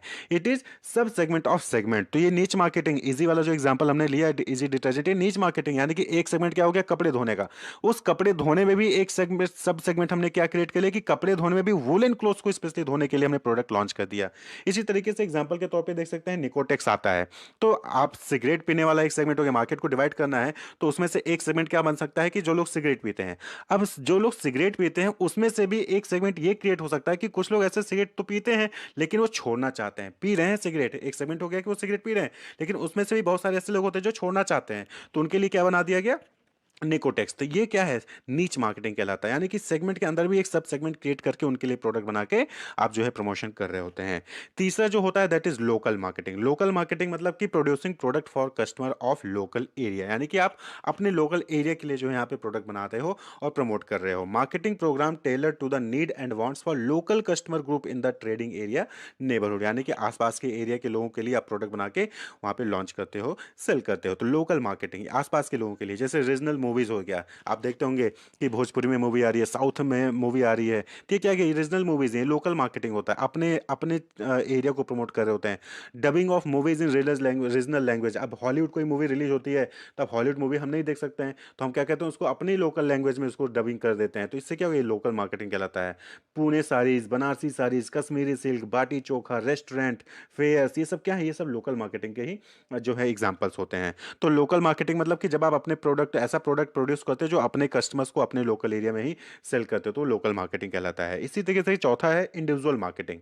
इंडिविजुअल मार्केटिंग मतलब क्या होगा कि सेगमेंट ऑफ वन, यानी कि सिर्फ एक पर्सन के लिए, कस्टमाइज्ड मार्केटिंग भी कहते हैं इसको, या फिर 1-to-1 मार्केटिंग भी कहते हैं। यानी कि आपको जो प्रोडक्ट चाहिए हम आपको उसके अकॉर्डिंग प्रोडक्ट यहाँ पे देंगे। तो आप बहुत सारे लैपटॉप में देखते होंगे कि डेल या एचपी है, यहाँ पे क्या होता है, कस्टमाइज्ड लैपटॉप मिलता है। यानी कि यहाँ पे मास नहीं है कि हमने जो है एक मॉनिटर दे दिया 3x3 का, आपको हार्ड डिस्क 500 GB का दे दिया, रैम जो है 4 GB का दे दिया और सभी को एक कहते हैं नहीं, आप बताइए आपको क्या चाहिए, कितनी बड़ी स्क्रीन चाहिए, हार्ड डिस्क 500 चाहिए कि 1 जीबी चाहिए, रैम आपको 4 जीबी चाहिए कि 2 जीबी चाहिए, आप बताइए, आपके अकॉर्डिंग हम प्रोडक्ट आपको बनाकर देंगे। तो दैट इज इंडिविजुअल मार्केटिंग। एक एक करके टेलरिंग में आप खासकर देखें, जहाँ आप कपड़े सिलाने जाते हैं टेलरिंग में, तो वहाँ पे क्या होता है, वो भी इंडिविजुअली तो है, सभी का साइज अलग होता है, फिगर अलग होता है, उसके अकॉर्डिंग जो है उसका मेजरमेंट अलग होता है और उसके कपड़े भी अलग टाइप से बनते हैं। आप किस तरीके का कपड़ा बनवा चाहते हैं, बटन लगाना है कि नहीं लगाना है, या फिर कॉलर चाहिए नहीं चाहिए, वो सब आपके ऊपर होता है। ये सब क्या इंडिविजुअल मार्केटिंग कहलाता है। सैलून आप जाते हैं बाल कटवाने, तो वहाँ पे भी आप अपने हिसाब से जो है अपना सर्विस वहाँ पे ले सकते हैं। तो दैट इज इंडिविजुअल मार्केटिंग। तो इसका मतलब क्या हो गया कि companies can do mass marketing और माइक्रो मार्केटिंग। कंपनी के पास दो ऑप्शन होता है, मास मार्केटिंग या फिर माइक्रो मार्केटिंग करें। माइक्रो मार्केटिंग करने आती है तो वहाँ पे उसको मार्केट को सेगमेंट पे डिवाइड करना होता है। तो उसके लिए चार ऑप्शन है माइक्रो मार्केटिंग के लिए, या तो वो मार्केट को सेगमेंट करके किसी एक पर्टिकुलर सेगमेंट को चूज करके प्रोडक्ट बनाना स्टार्ट कर दे, या फिर नीच मार्केटिंग यानी कि सेगमेंट के अंदर एक सेगमेंट क्रिएट करके मार्केटिंग करे, या फिर लोकल मार्केटिंग यानी कि आसपास के एरिया के लिए ही जो है प्रोडक्ट बनाए, या फिर इंडिविजुअल मार्केटिंग 1-to-1 मार्केटिंग वो करे। तो that is micro marketing. Importance of marketing segmentation यानी कि मार्केट को डिवाइड करके जो है उसके बाद उसको टारगेट करने का क्या इंपॉर्टेंस होता है, क्या फायदा होगा मार्केट सेगमेंटेशन करके। तो सबसे पहला इंपॉर्टेंस है understanding and meeting the needs of customer, यानी कि आप कंज्यूमर की नीड को अच्छे से समझ सकेंगे। आप सभी कस्टमर को एक साथ डील करेंगे ना, तो सभी कस्टमर की क्या नीड वांट्स है उसको अच्छे से समझ नहीं पाएंगे। यानी कि आप 100 बच्चों को एक साथ डील कर रहे हैं तो 100 बच्चों को नहीं समझ पाएंगे, लेकिन अगर 4 बच्चे या 10 बच्चों को आप डील कर रहे हो ना, तो आप जो है अच्छे से समझ सकते हो उनकी क्या नीड है, उनकी क्या वांट्स हैं। तो यहाँ पे आप जब मार्केट को सेगमेंट करके कोई स्पेसिफिक सेगमेंट को टारगेट करते हो ना, तो उनकी नीड को, उनकी वांट्स को समझते हो और उसको फुलफिल करते हो। सुटेबल डिजाइनिंग ऑफ प्रोडक्ट, जब आप कस्टमर की नीड को समझ जाओगे ना अच्छे से, तो उसके अकॉर्डिंग आप प्रोडक्ट भी डेवलप करोगे, स्ट्रेटजी डेवलप करोगे। Better service to consumers, consumers को आप अच्छी सर्विस प्रोवाइड कर लोगे, क्योंकि आप कोई specific target, specific group of customers के ऊपर फोकस कर रहे हो, पूरे मास कस्टमर को फोकस नहीं कर रहे हो। एप्रोप्रिएट प्राइस फिक्सेशन, आप एप्रोप्रिएट प्राइस भी जो है फिक्स कर पाओगे, क्यों, क्योंकि आप समझ सकते हो कि आपके कस्टमर कौन है, उनकी क्या इनकम है, उसके बेसिस पर आप जो है एप्रोप्रिएट प्राइस भी फिक्स करते हो। स्ट्रॉन्गर पोजीशन, आप पोजीशनिंग भी अपने अच्छे से कर सकते हो जब आप कम लोगों पे फोकस कर रहे हो। इंक्रीज्ड प्रॉफिटेबिलिटी, आपकी प्रॉफिटेबिलिटी भी बढ़ेगी, क्यों, क्योंकि आप पोजीशनिंग अच्छी होगी, कस्टमर सर्विस अच्छी प्रोवाइड कर रहे होगे, कस्टमर की नीड के अकॉर्डिंग प्रोडक्ट दे रहोगे, तो आपका प्रॉफिट भी जनरेट होगा। बेटर कम्युनिकेशन, आप जब कम लोग रहेंगे ना, तो कम्युनिकेशन भी अच्छी होगी। अभी एक बड़ा सा हॉल है, तो वहां पे आप सामने खड़े होकर बोले तो पीछे वाले को सुनाई नहीं देता है, तो इसलिए क्या होता है, जब कम लोग रहेंगे तो आपको, आपकी जो कम्युनिकेशन भी होगी वो अच्छे से आप जो है कम्युनिकेट कर पाओगे, सभी कस्टमर को टारगेट कर पाओगे। And overall better marketing performance, आपकी मार्केटिंग परफॉर्मेंस भी बेटर होगी अगर आप मार्केट को सेगमेंट करके उसके अकॉर्डिंग अपनी pricing, product price, place, promotion वाली स्ट्रेटजी डेवलप करके उनकी नीड्स को फुलफिल करते हैं। कंपनीज के पास 4 बेसिस होते हैं जिसके बेसिस पर वो मार्केट को, पूरे मार्केट को डिफरेंट डिफरेंट सेगमेंट में डिवाइड कर सकती हैं। एक आता है उसमें से जियोग्राफिकल सेगमेंटेशन, दूसरा है डेमोग्राफिक के बेसिस पे, तीसरा है साइकोग्राफिक के बेसिस पे और चौथा है बिहेवियरल सेगमेंटेशन, तो बिहेवियर के बेसिस पे। तो इन चारों को हम इन डिटेल देखते हैं। तो सबसे पहले आता है geographical segmentation. Geographical segmentation means कि dividing the target market into different geographical unit. यहाँ पे क्या करते हैं, आप टारगेट मार्केट को अलग अलग जियोग्राफिक के बेसिस पे जो है यूनिट्स में डिवाइड कर देते हैं। जैसे रीजन के बेसिस पे, south India, western region, north India, east India, इस तरीके से जो है आपने रीजन में डिवाइड कर दिया। उसके बाद किसी पर्टिकुलर रीजन को चूज करते हैं और अपना प्रोडक्ट वहां पे लॉन्च करते हैं। इसी तरीके से सिटी, सिटी के बेसिस पे भी आप कर सकते हैं कि स्मॉल सिटी है, टाउन्स में है, या फिर मेट्रोपॉलिटन सिटीज है। क्लाइमेट के बेसिस पे कि हॉट क्लाइमेट है वहाँ का, या कोल्ड क्लाइमेट है, या फिर रेनी सीजन रहता है हमेशा, या फिर ह्यूमिड रहता है वहाँ पे। जैसे अब आइसक्रीम बनाने वाली कोई कंपनी है, तो उसको कौन सा, किस टाइप के क्लाइमेट को प्रेफर करेगी, बट ऑब्वियस बात है कि उस क्लाइमेट को प्रेफर करेगी जहां पे हॉट रहता है, क्योंकि जहां पे हॉट क्लाइमेट है वहां पे आइसक्रीम उसका ज्यादा बिकेगा और हमेशा बिकेगा, तो उसको वो प्रेफरेंस होती है। इसी तरीके से डेंसिटी के बेसिस पे कि रूरल है कि सेमी अर्बन है या फिर अर्बन एरिया है, तो इसके बेसिस पे भी जो है आप वहां पे जियोग्राफिकल बेसिस पे सेगमेंट कर सकते हैं मार्केट को। जैसे अब डिटर्जेंट कंपनी है, तो डिटर्जेंट कंपनी ने है जो लो कॉस्ट डिटर्जेंट प्रोडक्ट जो है वो रूरल एरिया में खासकर जो है अपना प्रोड्यूस करती हैं, वहाँ पे प्रमोट करती हैं। आप देखते होंगे कि महंगे महंगे जो डिटर्जेंट आते हैं वो भी अपने पाउच में, छोटे छोटे पाउच में भी जो है डिटर्जेंट के पैकेट्स लॉन्च करते हैं, जिससे कि रूरल एरिया के लोग भी उसको कम पैसे में परचेज कर सके। तो जियोग्राफिकल सेगमेंटेशन यानी कि आप एरिया, लोकेशन के हिसाब से जो है आप मार्केट को सेगमेंट कर सकते हैं। क्लियर। नेक्स्ट जो बेसिस है that is demographic segmentation. Demographic का मतलब होता है कि पॉपुलेशन की कैरेक्टरिस्टिक्स के बेसिस पे जो है मार्केट को सेगमेंट करते हैं, dividing target market on the basis of demographic factors. जैसे कि एज यानी कि आपने क्या किया कि अंडर 6 ईयर का अलग एक ग्रुप बना दिया, 6 to 11 का अलग ग्रुप बना दिया, 12 to 19 ईयर्स के बच्चों का अलग, 30 से 34 साल के लोगों का अलग, या फिर आप इस तरीके से किड्स, यंग, ओल्ड, इस तरीके से जो मार्केट को सेगमेंट कर सकते हैं और उसके लिए प्रोडक्ट बना सकते हैं। बहुत सारे आप प्रोडक्ट्स देखते हैं, जॉनसन जॉनसन जो है किड्स बच्चों के लिए प्रोडक्ट बनाती है, कोल्ड ड्रिंक बनाने वाली कंपनी खासकर जो यंगस्टर्स पे फोकस करती है, मोबाइल फोन आप देखेंगे तो वहां पे इनकम के बेसिस पे डिवाइड किया गया है कि सस्ते मोबाइल भी अवेलेबल हैं आपके, मिडिल क्लास के भी, और महंगे मोबाइल भी आपको अवेलेबल हैं। एप्पल एप्पल जो है खासकर जो है देखा जाए तो हाई इनकम ग्रुप को फोकस करता है। तो इसी तरीके से फैमिली साइज यानी कि यंग सिंगल हैं आप यानी कि अकेले हैं, यंग मैरिड हैं यानी कि आपकी शादी हो चुकी है, यंग मैरिड चिल्ड्रन यानी कि आपकी शादी भी हो चुकी है और साथ ही साथ आपके बच्चे भी हैं। तो इस तरीके से जो भी आप फैमिली साइज के अकॉर्डिंग आप जो है उसको मार्केट को सेगमेंट कर सकते हैं। अब जैसे मैगी है तो मैगी आप देखेंगे ना कि तो 12 रुपए का भी आता है और उसके बाद फैमिली पैक भी आता है। तो ये फैमिली साइज के अकॉर्डिंग हो गया कि सिंगल है तो आप एक 12 रुपए वाला परचेज करिए, और फैमिली है तो आप जो है पूरा फैमिली पैक उठा के परचेज करके लेके आ जाइए।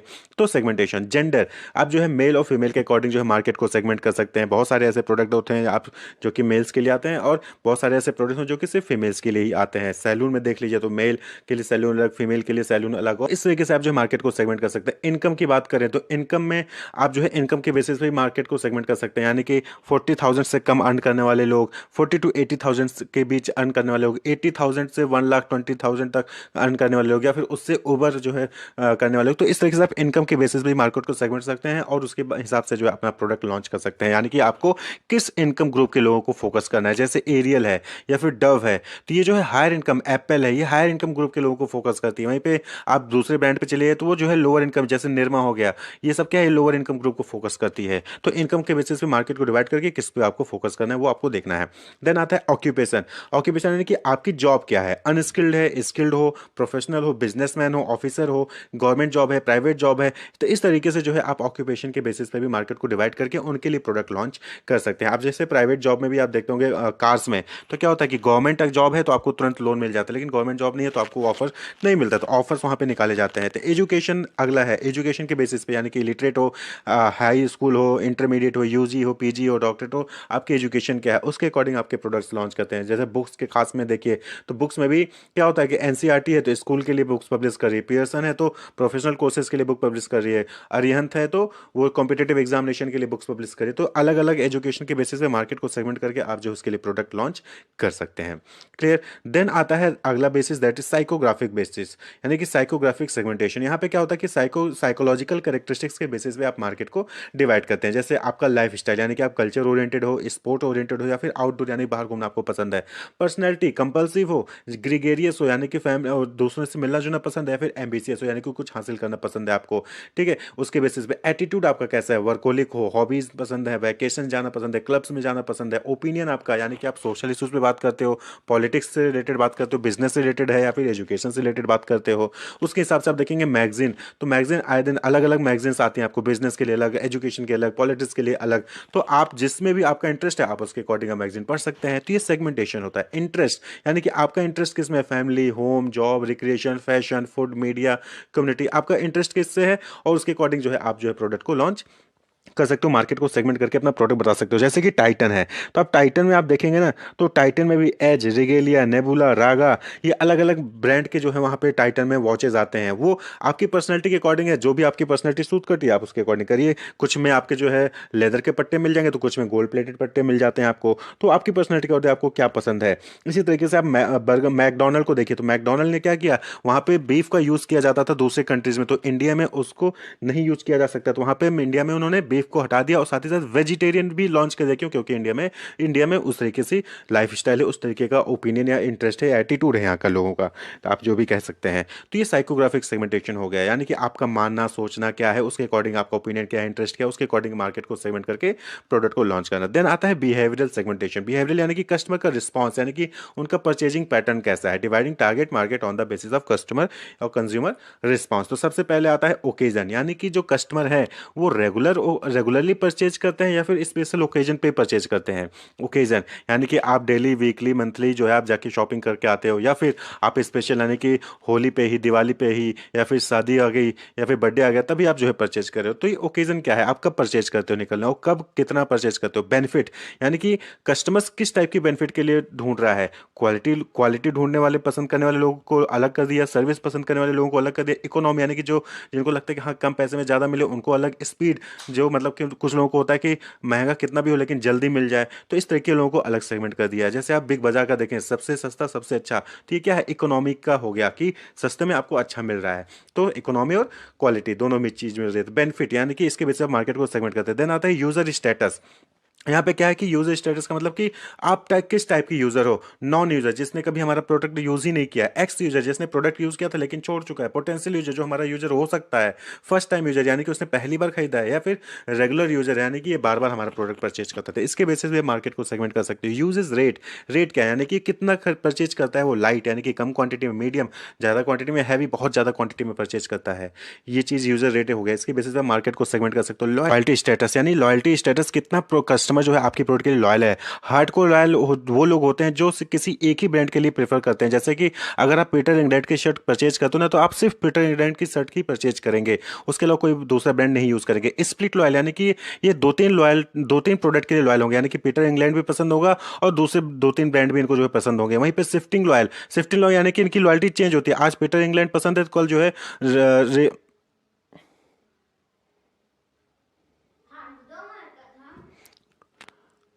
आज पीटर इंग्लैंड पसंद है तो कल इनको जो है रेमंड पसंद होगा। तीसरे तीसरे साल जो है कोई दूसरा ब्रांड परचेज करने लगेंगे। स्विचर, इनके लिए कोई भी ब्रांड जो है स्पेसिफिक नहीं होता, किसी भी ब्रांड के लिए लॉयल नहीं होते हैं। ये पीटर इंग्लैंड भी परचेज कर लेंगे, रेमंड भी परचेज कर लेंगे, या फिर जो रास्ते में लोकल ब्रांड होते हैं उनको भी परचेज कर सकते हैं। इसी तरीके से आता है रेडनेस स्टेज। कुछ लोग अनअवेयर होते हैं, कुछ लोग अवेयर होते हैं, कुछ लोग इन्फॉर्म्ड होते हैं, कुछ लोग इंटरेस्टेड होते हैं, कुछ लोग डिजायरस होते हैं, वहीं पे कुछ लोग इंटेंटेड टू बाय यानी कि उनका इंटेंशन होता है वो परचेज कर लेंगे। तो इसके बेसिस पे भी आप जो है मार्केट को डिवाइड कर सकते हैं, सेगमेंट कर सकते हैं।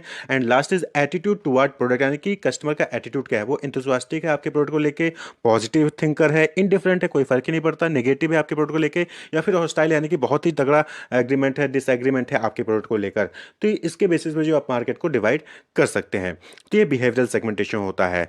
तो यही चार बेसिस होते हैं जिसके बेसिस पे आप मार्केट को सेगमेंट कर सकते हैं। Geographical basis, demographic basis, psychographic basis और बिहेवियरल सेगमेंटेशन। फिलिप कोटलर ने 5 क्राइटेरिया जो है वो बताए हैं जिसके बेसिस पे अगर मार्केट सेगमेंटेशन किया जाता है मार्केटिंग कंपनीज द्वारा तो उनका सेगमेंटेशन इफेक्टिव होगा, यानी कि फायदेमंद होगा। सबसे पहले आता है मिजरेबल।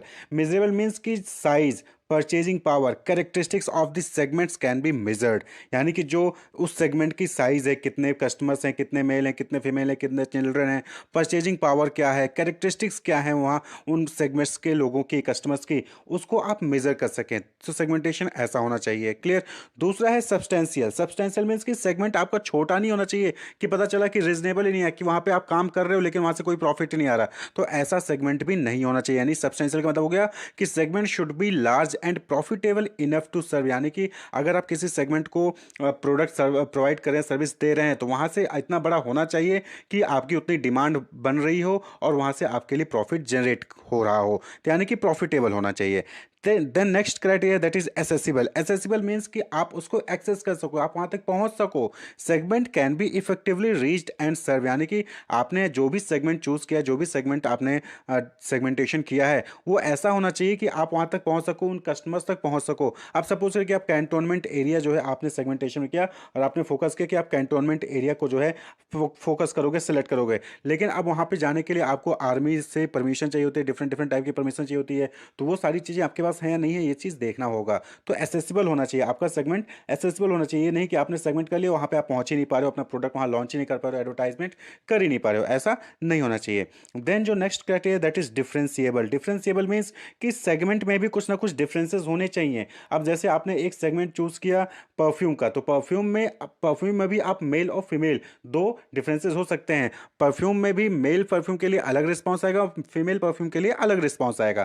तो डिफरेंशिएबल भी होना होना चाहिए। सेगमेंट के अंदर भी आप कहीं ना कहीं कुछ ना कुछ बेसिस पे डिफ्रेंशिएट कर सकते हैं। Segment must respond differently to different marketing mix program, यानी कि जो मैरिड हैं और अनमैरिड वुमेन हैं उनका रिस्पॉन्स जो है वो परफ्यूम के लिए अलग अलग होना चाहिए। तो डिफरेंशिएबल है और ये इफेक्टिव क्राइटेरिया है, यानी कि आपका सेगमेंट अच्छा है। और last is actionable. Actionable means कि effective programme can be formulated for attracting and serving the segment, यानी कि एक्शनेबल यानी कि आप वहाँ पे अपने एक्शंस अपनी स्ट्रेटजीज जो है वो परफॉर्म कर सके, प्रोग्राम डेवलप करके वहाँ पे परफॉर्म कर सकें, जिससे कि आपकी डिमांड बढ़े, आपका प्रोडक्ट सेल इंक्रीज हो। तो एक्शनेबल भी होना चाहिए, नहीं कि आप वहाँ पे जाके कुछ कर ही नहीं सकते हो। आपको एडवर्टीजमेंट सपोज करें कि जैसे सिगरेट कंपनी है, फिर अल्कोहल जो बनाती हैं वो कंपनीज हैं, वो टीवी पे न्यूज़पेपर में एडवर्टाइजमेंट्स दे ही नहीं सकती हैं क्योंकि अलाउ ही नहीं है। तो उनको जो है अलग तरीका चूज करना होता है जिससे कि थ्रू अपना एडवर्टीजमेंट करते हैं। तो एक्शनेबल होना चाहिए, यानी कि आप वहाँ पे एडवर्टीजमेंट शो कर पा रहे हो, आप जो वहाँ पे कोई ट्रेड शो या फिर कोई और फंक्शन जो है वहाँ पे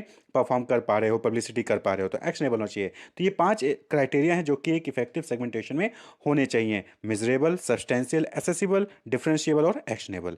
describe the segments using cluster analysis. Cluster analysis से पहले समझिए क्लस्टर क्या होता है। देखिए क्लस्टर का मतलब होता है ग्रुप या फिर related set of data, things और ऑब्जेक्ट, यानी कि कुछ ऑब्जेक्ट्स हैं या फिर कुछ पीपल हैं, उनको किसी सिमिलैरिटी के बेसिस पे जब उनका एक ग्रुप बना दिया जाता है तो वो चीज़ क्या कहलाएगी, वो क्लस्टर कहलाएगी। आपने एनसीईआरटी की बुक में क्लस्टर ऑफ स्टार्स आपने स्कूलिंग में जरूर पढ़ा होगा। तो क्लस्टर ऑफ स्टार क्या होता है? Just a group of stars that appear to sit together, यानी कि बहुत सारे स्टार एक ग्रुप में जब आपको कहीं पे दिख जाते हैं तो उसको हम क्या कहते हैं? क्लस्टर ऑफ स्टार्स कहते हैं। तो इसी तरीके से क्लस्टर यानी कि ग्रुप का मतलब क्या हो गया कि ऐसी चीजें जिनके बीच में सिमिलैरिटीज होती हैं। तो ये मार्केट सेगमेंटेशन में क्या होता है? मार्केट सेगमेंटेशन में भी हम यही तो करते हैं कि organisation try to group customer या फिर consumer on the basis of their behaviour, needs, attitude and so on in related sets. तो मार्केट सेगमेंटेशन में हम यही तो करते हैं कि हम कस्टमर को क्या कहते हैं? डिवाइड करते हैं इनटू होमोजीनियस ग्रुप्स। तो वही चीज़ मार्केट सेगमेंटेशन होता है। तो ये जो क्लस्टर एनालिसिस है ये भी क्या है? एक टेक्निक है, टूल्स है, जिसके जरिए आप जो है